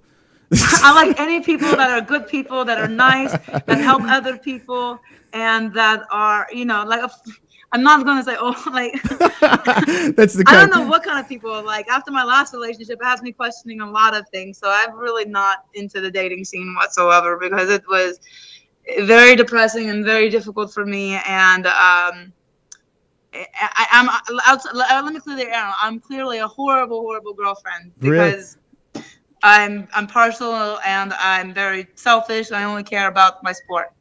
Really? So, I mean, because you're not really. I mean, I would say I would argue otherwise, say. But that's the kind of things, So have that people seems to be a problem. So people have actually said to you, "Hey, listen, it can't work because of your schedule and your dedication to this sport." No, it was more of a communication error, like just couldn't communicate with me or talk and things like that, and that was very frustrating. So, I see. No. I mean, I would like to say, it's easy to say, oh, it's me because, like, it kind of, saying everything was my fault because if I try to figure out what was wrong on his end, or if I was just gone too much, or if it was, it was one opportunity after another for me. So. Of course I took them, and of course I'm going to, go after everything that comes up, that opens up. So who knows? But so it's easy for me to say I'm just a crappy girlfriend or something. No fun. Have you ever dated a fan? Someone that is just a fan of you? I haven't had. I can count on one hand how many. I haven't had many a lot of relationship practice. So I don't know if they were a fan or not. No, I mean, I don't think so. I mean, if they were, I mean, there's a lot of fans out there that say they want to go on dates and things like that. But I just told them I chew with my mouth open. I have a speech impediment. So just give them one reason after another just to go to the next person. Who right now on the UFC roster would be someone that you could say you actually look up to? Wow, good question. Well, again, Michelle Waterson being one of them because she's the kind of example like of how people should behave, how people should act, and so as far as character-wise, she's such a notable person to me. Talent-wise and performance-wise, I would say the champ. You want to. Say it. However you say it. Hold on. Your mama. Your mama, young Jay. Young Jay check. Maybe. There you go. That's what Polish. I say. That works for me. I like saying. There's so many consonants. Where are the vowels? Holy crap! How do you say it? Have you met her?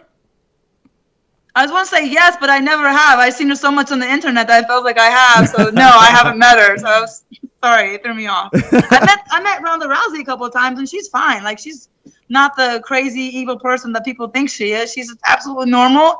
You would think she's. I mean, you would think she's a completely normal person. I mean, maybe she was just nice. I mean, I met her through the Ultimate Fighter show at the after parties, things like that. Conor McGregor is a different story. Conor McGregor, he acts like he's on a pedestal 24/7. So it's, maybe that's his demeanor, or maybe that's the way he wants to be, whatever. But he's harmless. That guy. That guy's such a dick. I can't stand that guy. He's such a. Oh wait, don't hold on. Oh, sorry. Okay. Nah, I'm one of them fanboys. I like trash talking and stuff like that. He's got business down. No joke about it. He knows. I mean, he's got the media game down and the fight game down. Heck, he's going to the boxing world. I have to say, I want Conor to win because I don't know what you call. I mean, I've never spoke private. Well, I mean, I shook his hands. gave him a high five, whatever, gave him a handshake, and said nice to meet you on the show. But that's when I realized, when he was talking with his chest out and everything, it was like, oh, he's always talking like he has a microphone on or something. But it's okay, no big deal. But oh my gosh, he's killing it in the fighting world and in the media world, because heck, he's going to get, but I don't know if is it fair to say colleague or something, a fellow UFC fighter, I don't know, but I hope he wins, because I think Mayweather is the most evasive, annoying boxer. Like, maybe he was great one time, but gosh, like, he's so evasive. Like, I don't understand, like, how you can call it fighting when you barely get hit or you barely, do anything. But again, maybe his earlier fights were a different story. I really have bad history on him. I don't have actually a grasp on any his history. I know Conor's much more, and I hope Conor wins it, because it'd be to see a fellow MMA person succeed and to dominate in both worlds. That'd be awesome. Yeah, so I want to kind of go back to what you were saying in the beginning about Conor McGregor. Before I was joking around about this, I noticed that not just you, but I noticed other fighters too. When you mention the name Conor McGregor, it kind of irks you a little bit, and I noticed that in your voice as well. What do you think about Conor McGregor? Do you think that he's kind of ruined the sport a little bit when it comes to the UFC and MMA? No, he's popular. No, I've never ever thought once have I thought he ruined it, because he made it so big. Like, heck, I don't even follow MMA. I really don't. Like, I came from Thailand, and I got more opportunities to compete back in the States. I was like, heck yeah, but now I'm learning who everyone is, and like who isn't. Like, like, it's embarrassing that I know these people, and I should know them because they have a lot of exposure or they have a huge following. But I really don't watch MMA. I don't, I live it, I breathe it. I'm training every day in it, so I really don't, unless I know the people now. Now I've made friends, fellows, from the Tough House and things like that. So I try my best to keep up with teammates or things like that. But I really don't know. But I would say the complete opposite. He is not.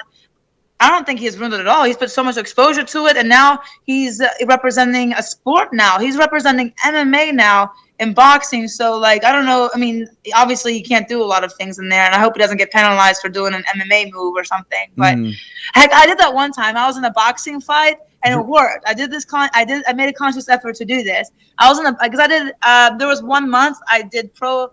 My coach and I, let's see if we can do this. Let's do pro boxing, pro MMA, pro kickboxing, and let's do it all in 1 month. I said, okay. So I went and did it all 1 month, did every weekend. I made a pro kickboxing debut in New York, did a pro MMA debut in Charleston, and did a pro boxing debut. I want to say is either South Carolina or North Carolina. I think it was Myrtle Beach. Anyway, so yeah, I won all of my pro debuts. Wow. I think it was by what do you call it? Referee stoppage, TKO or referee stoppage or things like that. And I just forgot what I was talking about.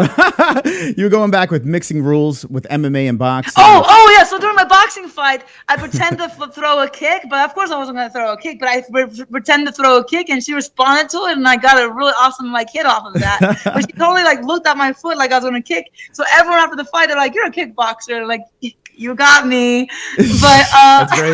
That's so great. She responded to it, so I just could get a fake out of it. But I didn't use it. I just pretended I was going to use it. But I mean, it wasn't against the rules. Well, do you think that someone like Conor is going to do something like that in a fight like this? Do you think he's Why not? It'd be so funny if he did, pretend to do an elbow, but I hope he doesn't really follow through, because I mean, those things can be really, really damaging, or they can really, really ruin someone's career. So, I really I give myself a rule, don't do something like that unless they really deserve it, because, if they try to hurt my career the same way, then I'll retaliate the same way. Yeah, but the last thing I would ever want is to ruin my opponent's career. I respect the tap. I'm never going to follow through and try to break it or anything like that. I will hope, I really respect the longevity of my opponents too. I want them to succeed. Maybe not for my match, but I want them to succeed after my fight. And I want them to and I hear back from opponents saying sometimes there's a few of them that they never competed again, but then the few that have continued, they're very successful. And I hear that I was their toughest match or things, just really positive things from it. But I do want to, I hope they always can continue. And I hope that doesn't happen in the MMA, MMA versus boxing. But at the same time, it's still going to be boxing. I get it. I know. What do you think, personally, what do you think is a tougher sport, as a sport, MMA or boxing? Oh, they're both equally tough at this point, at this level, for like both fighters being at the pinnacle of their careers. It's gonna be who's the better athlete that night. So you think it's pretty much equal? Because a lot of people, there's a huge debate going on. People saying cardio with boxing is different than cardio with MMA, and one is more difficult than the other. I keep on. Oh, hearing- sure. I mean, I was just telling my coach, sure, like it's very enduring to have to manage someone's weight. Like it's enduring, it's taxing, it's like it's a whole different kind of fitness. And so when you like I wish I had wrestled in high school now, because like the sensitivity, like not only do you have to push and pull your own weight, you have to push and pull someone else's weight. Not to mention them trying to hurt you. So like I mean, that's why I love striking so much. You can completely avoid those kind of situations with just striking. And if I were just to do Muay Thai, like I don't have to. I mean, yes, there's clinch, and then yeah, you can like really hang on to people's. You can really in clinch. You can make people carry their weight, and that's a whole nother technique. That's a whole nother world. Like learning how to like cope with it, learning how to maintain composure. But I mean, it is a different kind of fitness, but not having to clinch or carry someone's weight, whether it's on the ground. So it's going to be definitely different. But as far as work ethic is involved, I believe they're equal. They're equal. Like, I mean, in my opinion, though, like wrestlers, again, this could be really bad opinion, but from what I've seen, I've met so many different athletes and from all over the world, from different sports. And to this day, I never wrestled. I'm a horrible wrestler, but I enjoy it. I love the drills. I love the work ethic. But I believe wrestlers, and I don't mean WWE, and they're good athletes too. No, that was a bad comment. But I mean, Nope. She's frozen. We froze her like Han Solo. I think we lost her on that one. I actually heard something, a bang. Maybe the thunder took her out. I was gonna ask the next question too. Carl Jones, I saw over there, had a good question. How many fights does she have on the UFC contract? But I think she kind of cut off because of the weather. What do you guys think right now? Justine Kish live on the MMA-Holes. I tell you what, man, I got like a million questions. I can make this thing go on forever. I think she's great. I really do think that she's awesome, really awesome. But let's hopefully we can get her back in on this and get a couple more questions out of her and wrap this up. I think she's doing a great job. How many left on the contract? I do want to ask that question. I'm curious about that. So George Sampras, I see you in that chat. You fook. Hanging. Why would he troll her? Says Max Murphy. I gotta say, you gotta give it to Justine, man. She took the heat in the beginning. She did great, man. She really did. She answered all the questions. She did it well with class, and no trolling over here. Chris, please make it stop. Martin Guitars is having PTSD. Justine. All right, so we're gonna try to get her back on just to round this up. Oh, here we go. Justine. Yeah, I think it jumped out for a quick sec. Let's see if we get her back in on the line. So what do you guys think so far? Any last call questions, drop it right into the chat, and we'll see if we could round this thing up. Take calls. Don't bang up. Don't hang up. Here's the thing, Craig. If I take calls right now, unfortunately, there's a lot of people watching, and I think that they will all get jammed up. So I don't think it's a good idea to take calls because it's going to turn into a circus. And then you could hear the ringtone a million times, and it's just going to be silly. But, yeah, man, I tell you what, listen, I'm in the zone right now. I could talk to her forever. I think she's very informative. I'm learning a lot about the sport, and it's cool to have someone here that's been inside the octagon competing at the highest level. So I'm back. Hey, look who's back over here. My hair got longer. Wow, it's been so long you've grew your hair out. Look at that. Okay, what I was saying is, as wrestlers are the best athletes in the world. I have to say that, like their work ethic, the way they know how to cut weight, the way they know, they do like 20 matches in a single day. Like, and then, it's exhausting just doing that. Like once, never mind having matched and recovering, dealing with, anyways, wrestlers, man, I wish I had the work. Maybe it's just the wrestlers that I know. My coach was a collegiate All-American wrestler. My training partner is an incredible wrestler, and that's my coach Jeff Jimmo and my training partner Dylan Calla. He'll be in the UFC before you guys know. And this guy is an incredible athlete, and he really inspires like good work ethic. In my opinion. Someone asked in the chat earlier. I wanted to ask you this: how many fights do you have left in your contract on the UFC? Oh, good question. I the last I remember is they renewed my contract, so I'm not. I Awesome. don't remember. I hope it's a lot. Where do you see I your hope I don't get the next letter saying, "Oh, we reduced the number." All right, so Oh, by the way, it wasn't a bonus. It was just a bill. I owe Dana White money. I have to buy a new canvas for him. I'm sorry. I'm sorry, guys. I got the two mixed up. what does Dana White like to talk to? What does he like to talk to? Well, when I heard his voice, it was very nice, and it was a relief. And he was talking to me like, I was a fellow, just a friend. Like, he's calling to check up on me and to say, hey. The first question was, hey, like, again, I was going through I was perplexed by all sorts of feelings that it was Monday and I fought on Sunday.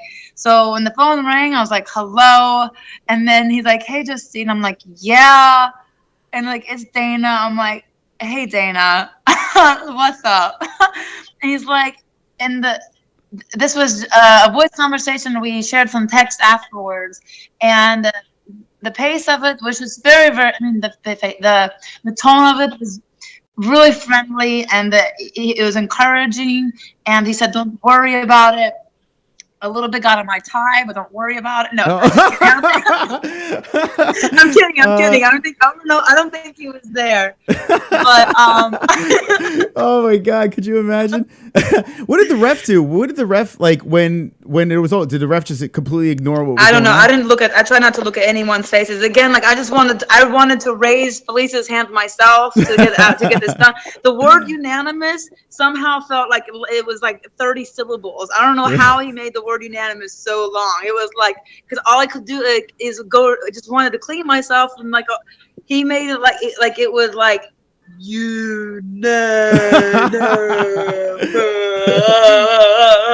like I was like, oh my God.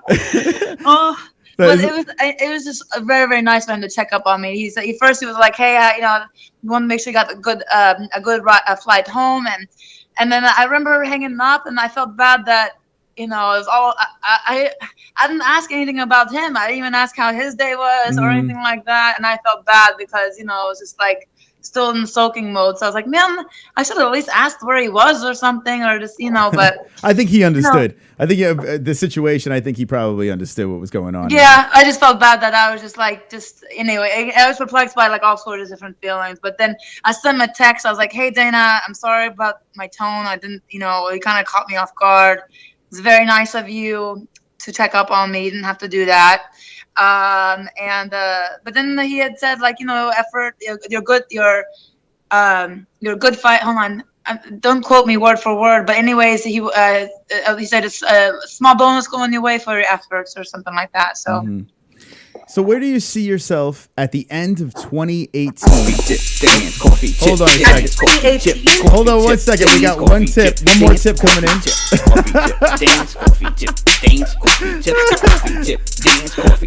All right, let's see what he has to say here. Craig Lee's back.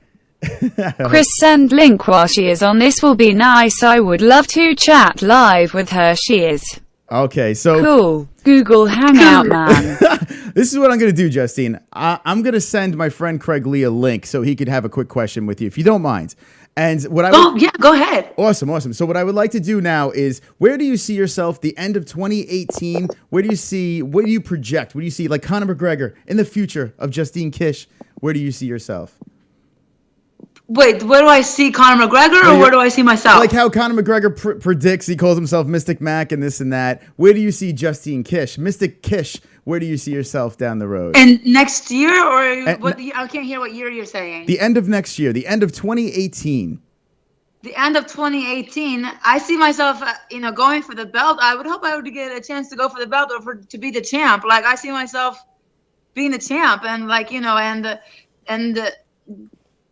and experiencing, life on that end. That's where I would hope. I mean, 2018 is just around the corner, so I don't know.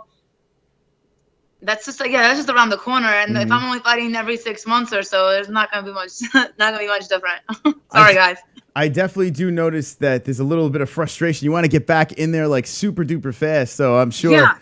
I mean, right now, because especially after a loss, I want something positive on my mind.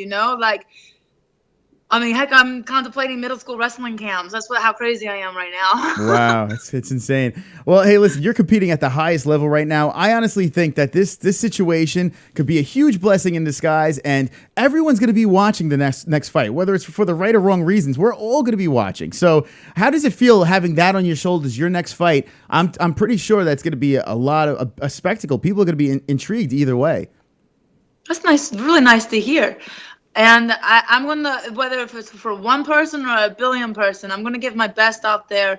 And of course, obviously, I'm not gonna tap out. Oh, you have to say, oh my God, you guys aren't gonna believe this. So in 2014, I had to do like this questionnaire for UFC. It's online right now. The questionnaire, and this was in 2014. And is this me? What am I doing? No, someone else jumped in on the call. This is Craig Lee. But go ahead, finish your thought. Oh, cool. Okay. So.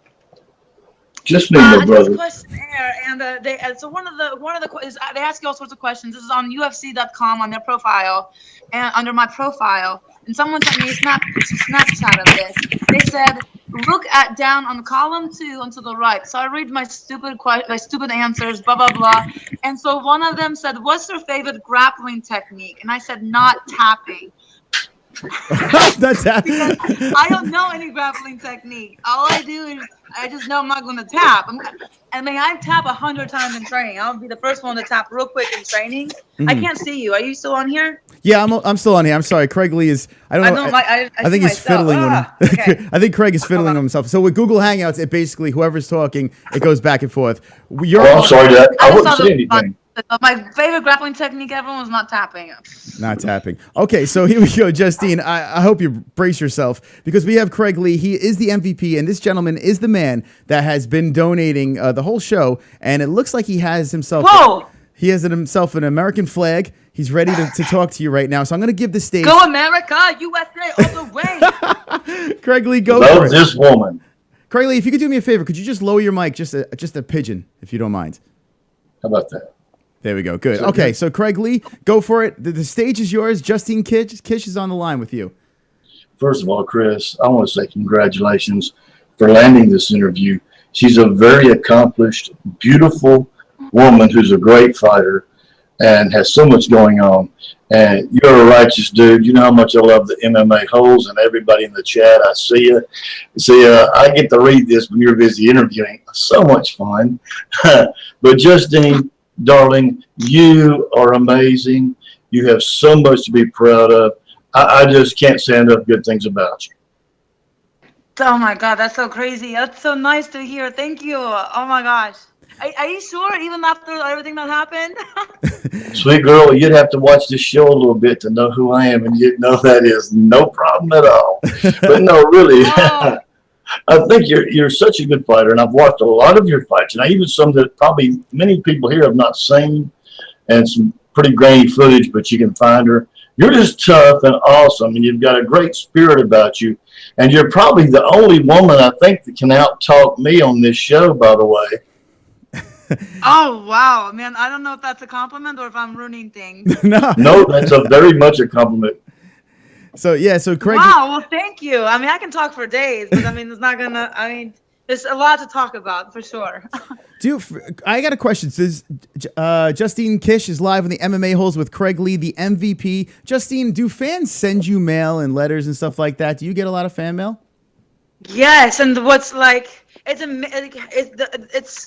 a lot, yes, and I think it's a lot, and I'm sure it's not. It's very little compared to the superstars, but I feel like it's a lot. And what's really kind of not hard to deal with, but they know so. Like my life is an open book, and so I get pages and pages sometimes, and I feel so bad because I don't know who's reading this stuff. Like I don't know who's writing this, and all I know is their name. Sometimes I don't even have a picture with it, and they've gone over the top to tell me to sit down and to I mean, just to write a sentence or two. Like it's incredible, and they know so much about me, and I'm like I feel bad. Like I don't know whether to pry and to look into their lives and say, oh my goodness, like your grandfather has nice glasses, or like, like I feel like I need to like equally like know what they do, and this I don't, and it's hard because I can't reciprocate like the knowledge, or the effort they go into, because that's how self-absorbed I am. I don't know a lot of things about other people, but it's incredible, and it's so nice. And yeah, I get mail, get pictures that people want me to, like, I've gotten underwear that people want me to sign. Well, have you had marriage proposals yet? Yeah, I get, hey Justine, will you, even on live what do you call it, social media or something. Of course, it's all silly. There's nothing serious behind it. Oh, you might like be surprised. He's old a with his married money. fish or something. Yeah, I think Craig, What was that? Craigley's about to propose to you right now. Craigley, you're gonna No, propose? I was going to say, if you're interested in more mature men who's financially stable, I have a couple of ladies that have been my partners for years now, and I'm willing to help out in any way. I know everybody needs sponsors, but I'm very serious. No, listen, I'm very serious, Justine, because Chris knows me and half the chat knows me. But I'm very serious, sweetheart. Look at me on Bogart. I'm on Twitter. I sent you a little message. Bogart XXX2. We can talk from there, but yeah, we'll get off.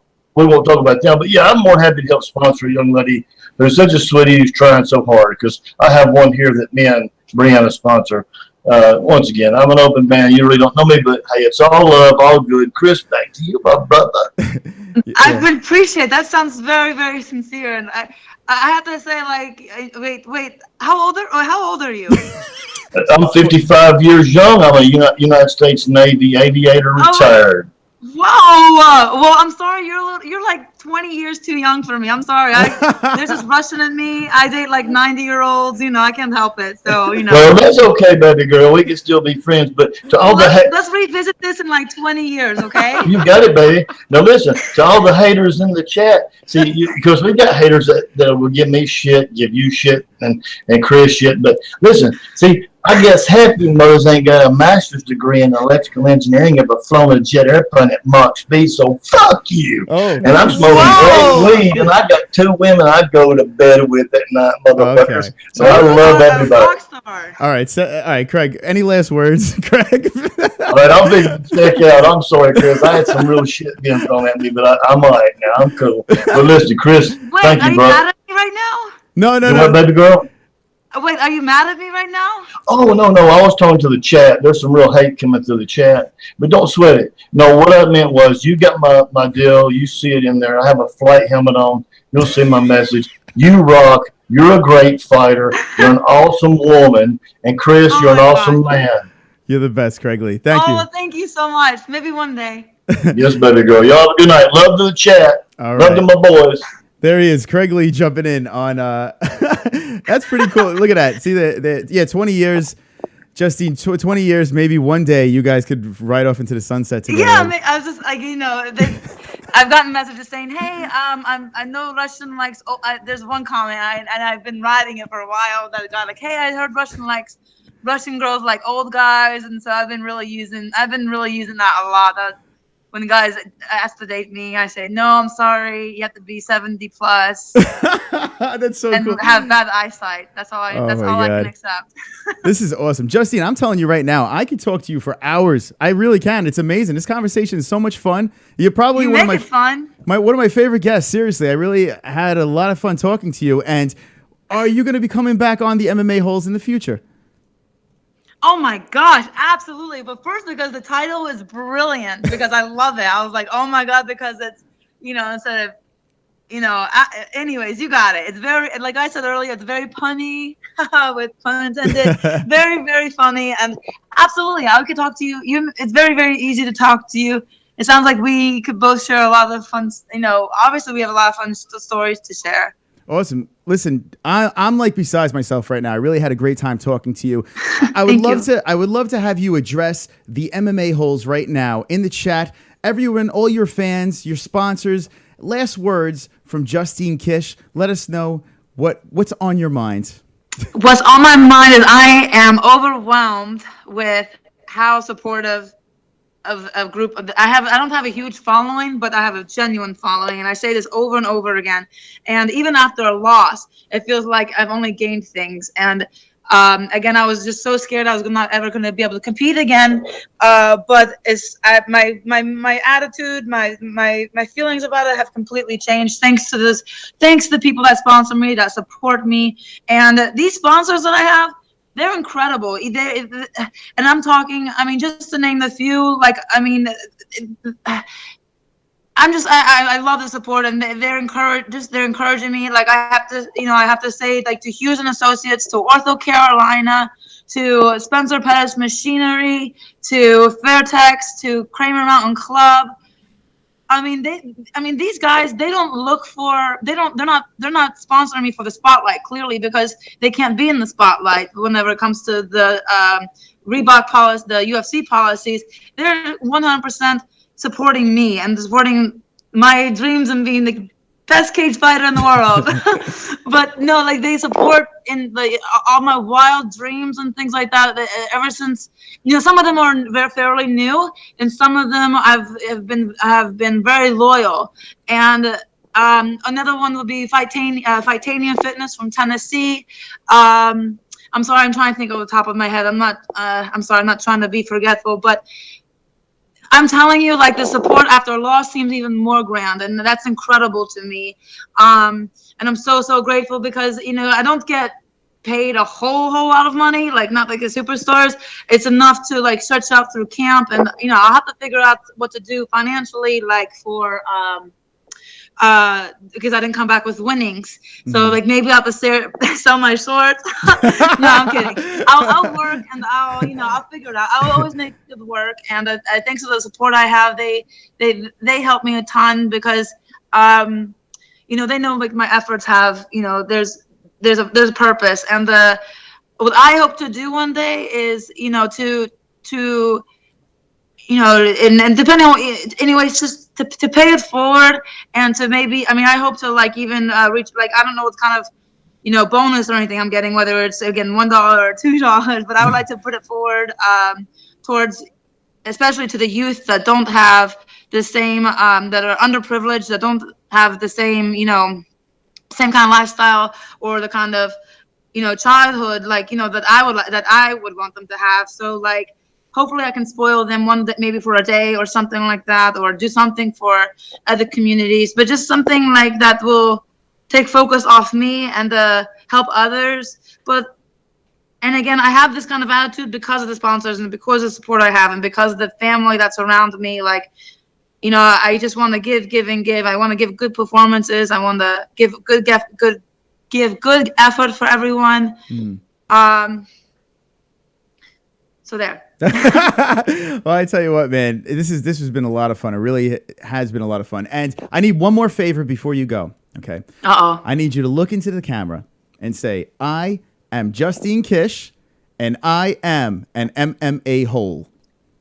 I am Justine Kish, and I am MMA hole.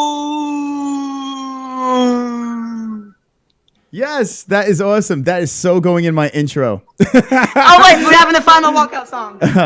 Oh, nice. Tickling the ivory again. Go ahead. And that is good night, everyone. Justine, thanks so much. I appreciate it. Good luck in the future. I appreciate you coming on, and can't wait to talk to you again. Yeah, we're going to do it again. Have a good night. Awesome. Justine. North Carolina. Justine Kish. Holy shit. Wow. My head is spinning. My head is freaking spinning right now. That was insane. That was absolutely insane. I got to say, guys, listen, say what you will. Say what you will right now. That was cool. You have to admit that was kind of cool, man. We got to talk about people shitting in a cage. We got to talk about the UFC competing at the highest level. We got to talk about everything, pretty much everything you could with one of these UFC fighters. And I got to say, she was great. She was a lot of fun. I had a good time. Craig Lee, hilarious. Craig Lee coming in and stealing the show and doing his thing. And Craig Lee, much respect to you as well. We're going to get a couple of last thoughts in this chat. And I have to say, I had a great time. This is what I'm going to do. I'm going to open up the phone lines too. I'm going to go on only for a couple of minutes here, guys. So get your last thoughts out inside that chat room. If you guys want to see more UFC fighters on, if you want to see Justine back on, I'd love to see Justine back on. She took it like a champ. When she emailed me, she said she loved the name the MMA-Holes. So I have nothing but respect. A lot of fighters are very high strung, and you can't get them on a show like this. But Justine coming on, taking it like a champ, you can't give her anything but respect on this one. So I'm going to open up. Let's do this. Let us do this. I'm going to open up the phone lines, kids. So if you want to call in, knock yourself out. We'll have you guys call in for a couple of calls. We'll see what the chat is going on in there as well. And that was cool, man. That was really cool. I had a lot of fun with that. Really made my Monday night. Justine, thank you so much for coming on. You were awesome. All right, let's do this. Settings. And there we go. All right, the phone lines are open. 516-522-0267. Get your calls in right now. Thank you, Craig Lee, for jumping in on a hangout. Craig, you're the fucking man. Chris wrote that click like a bitch. Mexican, nothing makes you happy. Mexican, what are you going to do? Good shit, Bane. Hey, Jesus. And Craig Isadon. Showing Craig Isadon. Spread those lines wide. Brian Roy just says, who else pictured shit coming out of her hole in her mouth when she said that? MMA-Holes, you did great. Thank you, Craig. I appreciate that. George says, who was saying... Whoa. All right, let's see what we got here. Incoming call. Welcome, my friend. You are live on the MMA-Holes. What's your name and where are you from? Hey, Chris, it's Carl Jones, man. Carl, what's up, friend? How's it going, man? Oh, yeah. How you doing? I got a few drinks in me tonight. Awesome. Go for it, my awesome, friend. Exactly. How the heck did you get her on the show? That's what I want to know. I lured her in. with my charm and good looks. No, honestly, I got really lucky. Kobe had her on a couple of days back. Actually, last week, Kobe had her on. He did a great job. He's friends with her, but I didn't want to drop his name because the nature of our show, I didn't want to go there. So what I did was I DM'd her on Twitter, waited a couple of days, and sure enough, she got back and says, email me. We continued the conversation that way, and it worked out well. She is a superstar. She really is a great girl. Heck yes, she is. Well, I mean, I don't know if you saw me make that comment earlier, but, you know, that night between her and Eric was my first time I ever saw her fight. I mean, I actually saw the girls' tough, 25, or not 25, but the tough series that they had. And, I mean, I just interviewed leading up to that fight, and that's all I've seen of her. So that's pretty cool, man. I got to say, and I look forward to seeing the rest of her fights too. Go ahead. Yeah, no, a lot of people, that was their first time knowing who she was. I think this is a blessing in disguise. It was a terrible situation. She's going with it. She's riding with it, going with it. And I think everyone's going to be tuning in, right? I bet you're going to be watching her next fight. Oh, of course. I mean, from this on, I mean, yeah, for sure. Awesome. I mean, and that's something that, I mean, when I called in earlier and I talked to people, I sit there and fighters and things like that, whatever show they're on, documentary they're on, I will sit there and I will YouTube them. And I will just back to back, just watch their interviews, their fights, all that stuff, and start to learn about it if I'm intrigued. And so, yeah. When she fought the other night, the whole, crap happened. Crazy. Yeah, it made me want to kind of learn about it. So that was really cool, man. And not like that, but for you to have her on your show, that's pretty fucking badass, brother. I got to admit. I feel she was a must. Thank you for the call. I do appreciate it. Any last words? Yeah. I was going to say, I love you, brother. I'm off to a poker tournament. You guys know me. I play poker a lot. I win good money. I lose good money. Nice stuff. There you go. Take care, man. Have a good rest of your evening. I'm out, bro, okay? All right. Good luck, man. Be good. All right. How about that coming in on the phone lines? The phone lines are open. If you got a quick thought, throw it out there, and we'll do it up. Yeah, I thought she was a must guest. We needed to have her on. She fitted the bill perfect, and the best part about it is her sense of humor. The way she tackled the questions and just rolled with the punches. It's pretty much the only way you could do it. Perfect fit for the show. Kudos to Justine Kish for jumping on the MMA-Holes Live. If you guys missed it, if you're just jumping in now, check it back. I'll put a link in the comment section, and you could go back, click on it, and we'll send you over there. I could re-release the interview, but I don't know. Maybe I will. I don't fuck. Who gives a fuck, right? Chat room, what's going on? Great job, Chris. Definitely survived the shitstorm, says G-Man Mule. Yeah, it was a surviving effort, and we got through it all together. Wonderful. Let's see. Brian Richard 1. This show needs a firewall. Michael McDonald says, Justine is cool. She got there, her situation like a champ. She sure did. We have another call here. Let's see what we got going on here. You are live with the MMA-Holes. What's your name and where you from? Yeah, Nathan, I talked to you today, mate. Hey, what's going on, man? 2 for 2. Jumping in again. What's going on? How you doing? Oh, yeah, I mean, it's another day here. You know, That's right. 2 or 3 a.m. a little bit different in time there, right? Whew. Man, oh man, that's hardcore right there. It's pretty hardcore. Yeah, well, I don't know if I'm hardcore, but I did see the tweet where you had Justine on. Yeah, she's all right, man. That was a great interview, mate. Thank you. I appreciate it. What did you think of Justine handling the shitstorm? She did it like a champ. I mean, which is really, she's, you know, champion material is obvious. She took it like she should. Look where she came from. I heard her story. She spoke to you on the, you know, on the podcast there. I mean, damn, she's a tough woman, you know, and she's built to please too, man. I can't lie about that. That mate of yours said on there, whatever his Craig Lee said on there, and he's a crazy motherfucker, by the way. But anyway, she is beautiful to me, and I think she's a badass fighter, man. And I stole a couple of things she had on Instagram. You need to check out too. So yeah, she's great, man. And, you're doing a great job there, man. Thank you, man. I really appreciate the call. Have a great night. All right. Whoops. Sorry. I didn't mean to cut you. But good stuff. Listen, I mean, for her to retweet it immediately, throw it out on Instagram and stuff like that, it's really cool.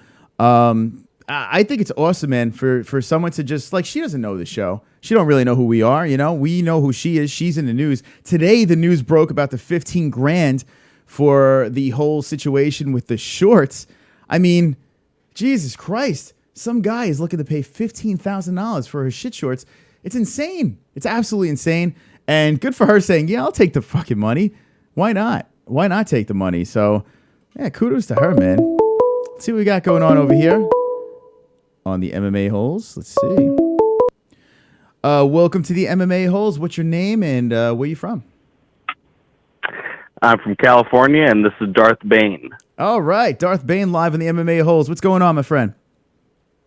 Well, you want to know what, brother? I've been under a very assumptive kind of perception that Darth Bane is only Darth Bane. No, I was actually Geralt of Rivia. Mm-hmm. So unlike these first commenter cunts, you know, like Mexican Day aside, all these guys in the chat right now, motherfuckers, I've been here for a couple months. Not from the beginning, but for a couple months. I see. So you're under another alias, you're saying? Well, yes, I'm actually part of the Illuminati, as I was saying in the chat. You know. That's awesome. So what are your thoughts on tonight's lovely run with Justine Kish? You want to know what? I am from just the exact same state of mind that she was coming from. You want to know what? You had a very fucked up, embarrassing moment in front of thousands of people, and it was horrible, but she owned it. And the thing that impressed me most was that she owned it immediately after. She didn't wait around like Ronda Rousey getting fucking knocked out. I mean, she shit her pants. Getting knocked out is one thing. It happens in fighting. But shitting your pants in front of everyone, being like, you want to know what shit happened? For me, that is a true MMA hole. There you go. I think she is an MMA hole now. And the way she looked into the camera kind of creeped me out. She got right up in there. That's going in the intro for sure. Oh, no, she loved you.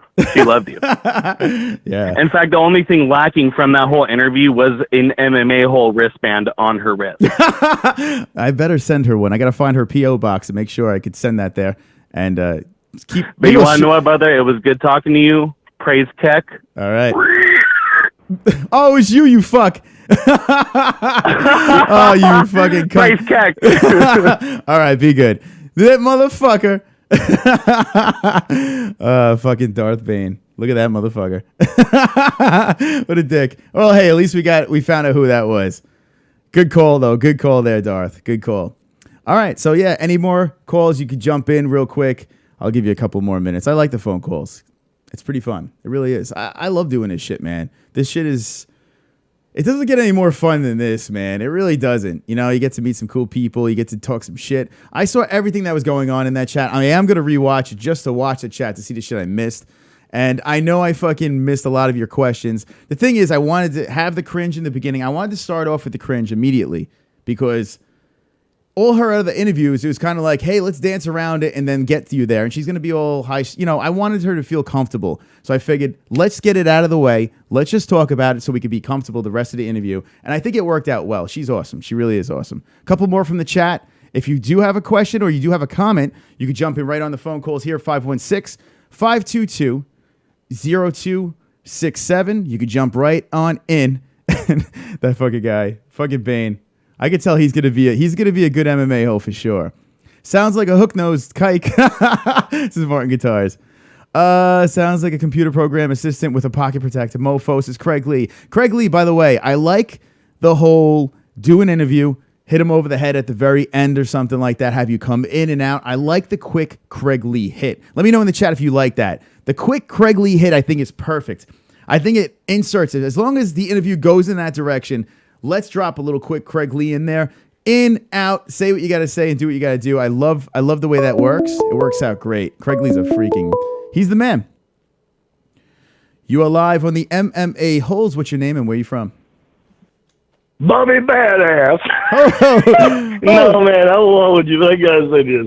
Chris, the thing about all this interview with her and stuff, dude, you're the man. I mean, look, if you look at the other interviews and bullshit, I mean, I love Kobe. I love him. But, brother, when you talk to people, you bring out the best in them. And she was going off, man. She's lit like a firecracker. And there was no holding back. You almost didn't have to ask her anything, my man. She did all the work. Really, seriously. I was like, wow, okay. But so you gave her the venue. She knew where she was coming. I got to say, one of the coolest things about this whole experience with Justine, and by the way, if you're just jumping in right now, we had Justine Kish on the MMA. Yes, she was the one that shit herself. Check out the interview. You're going to fall in love with her. She's a great girl. The email she sent when she said she enjoyed the name of the MMA-Holes, that was like the first time where I could actually be like, we're here, man. We're here. The MMA-Holes that's the name that started it. So many people told me, do not use the name. I got a phone call before this. I'm not going to say who told me this. Someone called me up and says, whatever you do not talk about this shit. Someone actually told me that. Don't do it.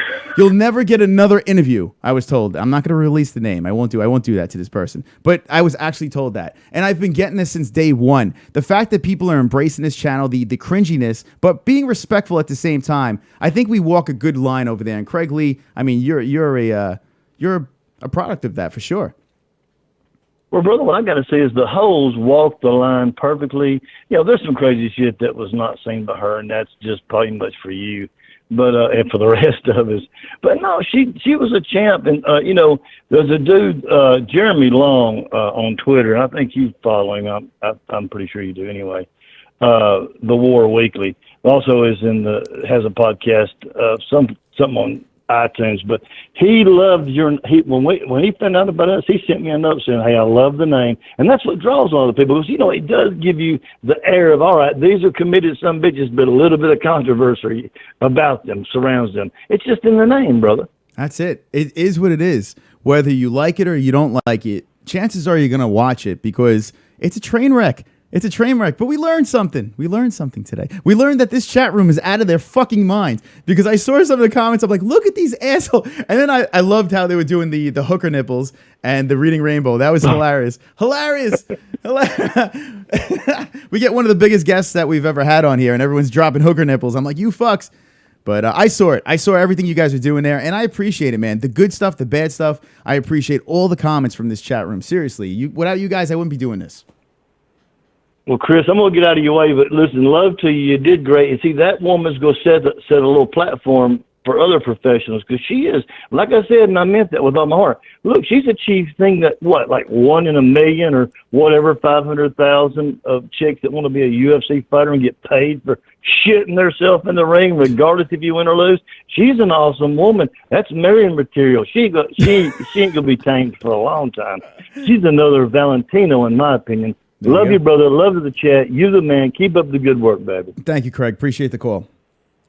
All right, so Craig Lee, that's the MVP of the MMA-Holes. And listen, Craig said it great there. He did say, I mean, we're going to look back at this interview, right? And we're going to be like, remember that girl that had this shitty situation? Remember that girl This interview will always be there. We could always go back to this interview and say, hey, that's when they had 1,824 subscribers. We're always going to be able to go back to this interview. And it's just going to be more and more. I think we're just going to snowball and get the interviews. There's a lot of interviews that I have not taken. I just don't feel it's right for the show. And I've been turned down a lot of times as well and ignored. I've been ignored. People said they're coming on and then they don't come on. I've had that happen too. But it is what it is. We have the right people on at the right times. I think we could do big things over here. If you guys have any suggestions of who you want on next, when the stream shuts down, in the comment section, I need you to drop that down there in the comment section. What do you guys think? Would you like to have Justine Kish back on the MMA-Holes? Hit me in the chat room right now with the ones if you would. If you wouldn't, hit me with the twos, the deuces. Yes, you would like Justine back. 2, no, I would not like her back. Let me know in the chat room right now, and then we're going to wind this shit down. We are the MMA-Holes. We are the cringe chat. We do it all over here, and we have a great time. We are wonderful. Wonderful, wonderful. That's right. I was going to call in, but Craig Lee just literally said exactly my thoughts as G-Man. Hey, it's all good, G-Man. There will be a Wednesday show, so we'll have you live on the MMA-Holes. Who want to interview next? Who do I want? I have to think about it. Craig Lee says yes, have her back. A cool down, says Mike Fitz. Craig Lee says it again. Joe Miller says yes, have her back. Daniel Taylor, motherfucker. Yo, what the fuck, is Stephen Killen? Kevin Lee or Nick Baldwin, says Brian Royer. Bain says yeah, fuck it, have him back. Stephen Killen says yeah, we saw that. Connor B says yes. 1, but I'll throw up a 2 there, just for the poo. Yes, why not? Let's feed on GDR. Oh, GDR. Cringy as fuck, and Cyborg kind of threw under the bus today. We have a lot to talk about on Wednesday. We're going to get there with that. 2, she sucked, gave me a headache, says Brian Roger. Hey, everyone's entitled. Raymond Knight says 2, you're better than that. Okay, fair enough. 1, hell yeah, great chick, says Sean. Filthy George says. Wonderful, wonderful. For fuck's sake, I can't believe it, says Stephen Killam. I don't know, what can't you believe? That we're swole as fuck? Awesome personality, though, says Raymond Knight. She really did. I think we could agree on that. I lost Justine. I eat my shithole. Player Kish. Have Chael on. Joe Miller. That is one I need to have on here for sure. Chael would not let me get a word in edgewise. I mean, Justine likes to talk as well, but Chael is, dude, watch his highlights, his shit talking highlights. Chael Sonnen. The guy is fire. I want Chael on here, and I would love to have Chael on here, so I think that would be perfect. Jay Smooth says GDR is perfect. GDR, I don't know if I want GDR on here, to be honest, but I think it would be a great interview. Just for the mere fact of what happened to get her side of the story, I could reach out and see what's going on. She's not really doing much with the media, though. Get Baby Pun, Papa J on. GDR is perfect. We need Cyborg. Now, Cyborg would be great, although the interview today was tough.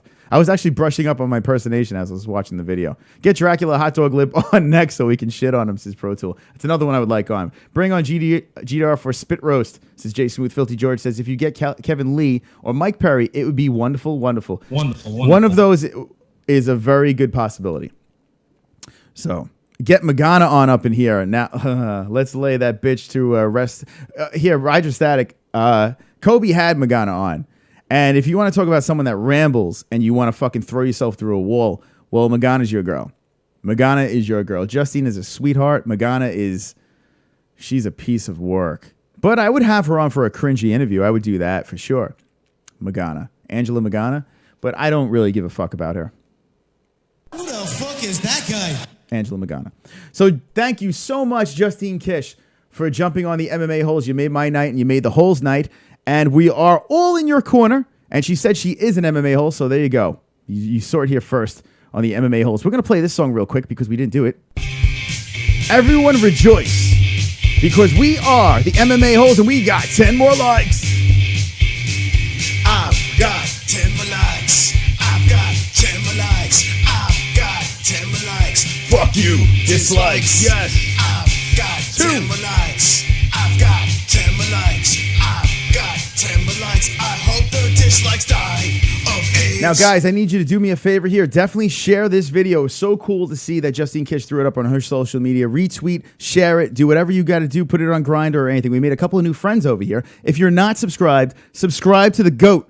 This guy, the MMA-Holes Mystic Moss, gets all my predictions right because I am wonderful, wonderful. Wonderful, wonderful. We will be doing a show Wednesday night after the tough finale. Stay tuned for that. And Kobe from Kobe's Corner will have a little special something for you that night. So you're definitely going to want to tune in. Check in the description down below. I have his info. You can go over there. We only have 2 dislikes. Happens to be 2, as in the number 2. Shit. 2 dislikes. And they could go die of AIDS. And that's that. A couple more from the chat. We go. Magana is like game meat. Yeah, you know what? All right. I'm down. Earlier show, I was drinking to this filthy George. Get Conor on the show. Stefan, you know. Conor, you coming on? Yes, we're getting him on here. One day, friends. One day we will get Mystic Mac on here with Mystic Moss. It'd be wonderful, wonderful. Reach out to that fuckface Magana, says Conor B. A lot of people want Magana. All right, remember, guys, here's the deal. We're winding it down right now. In the comment section, when this chat shuts down, I need you guys, the MMA-Holes, to jump into the comment section and blast who you want on the show. Put it within the realm of reason. We can get fighters on here for sure. You say Conor McGregor. We're not getting Conor McGregor, all right? We're not getting Conor McGregor. But we scooped Ariel today because Ariel had Herrig, Felice Herrig. Who gives a fuck? Felice Herrig. Who the fuck is that guy? We had Justine Kish. We had Justine Kish on. I think we swung bigger and we got the better guest. So Justine Kish, kudos to you. We get the better guest than Ariel Helwani. So guys, let me know when this thing shuts down. It will be in a couple of minutes. In the comment section, not the live chat, the comment section, let me know who you guys want to be on the MMA-Holes next. And just maybe that person will be on. Thank you guys for watching. Thank you, Justine Kish, for coming on. Thank you for everyone that called in. Thank you, Craig Lee, the MVP of the MMA-Holes. You are wonderful, wonderful. And always remember, don't be an a-hole, be an MMA-Hole.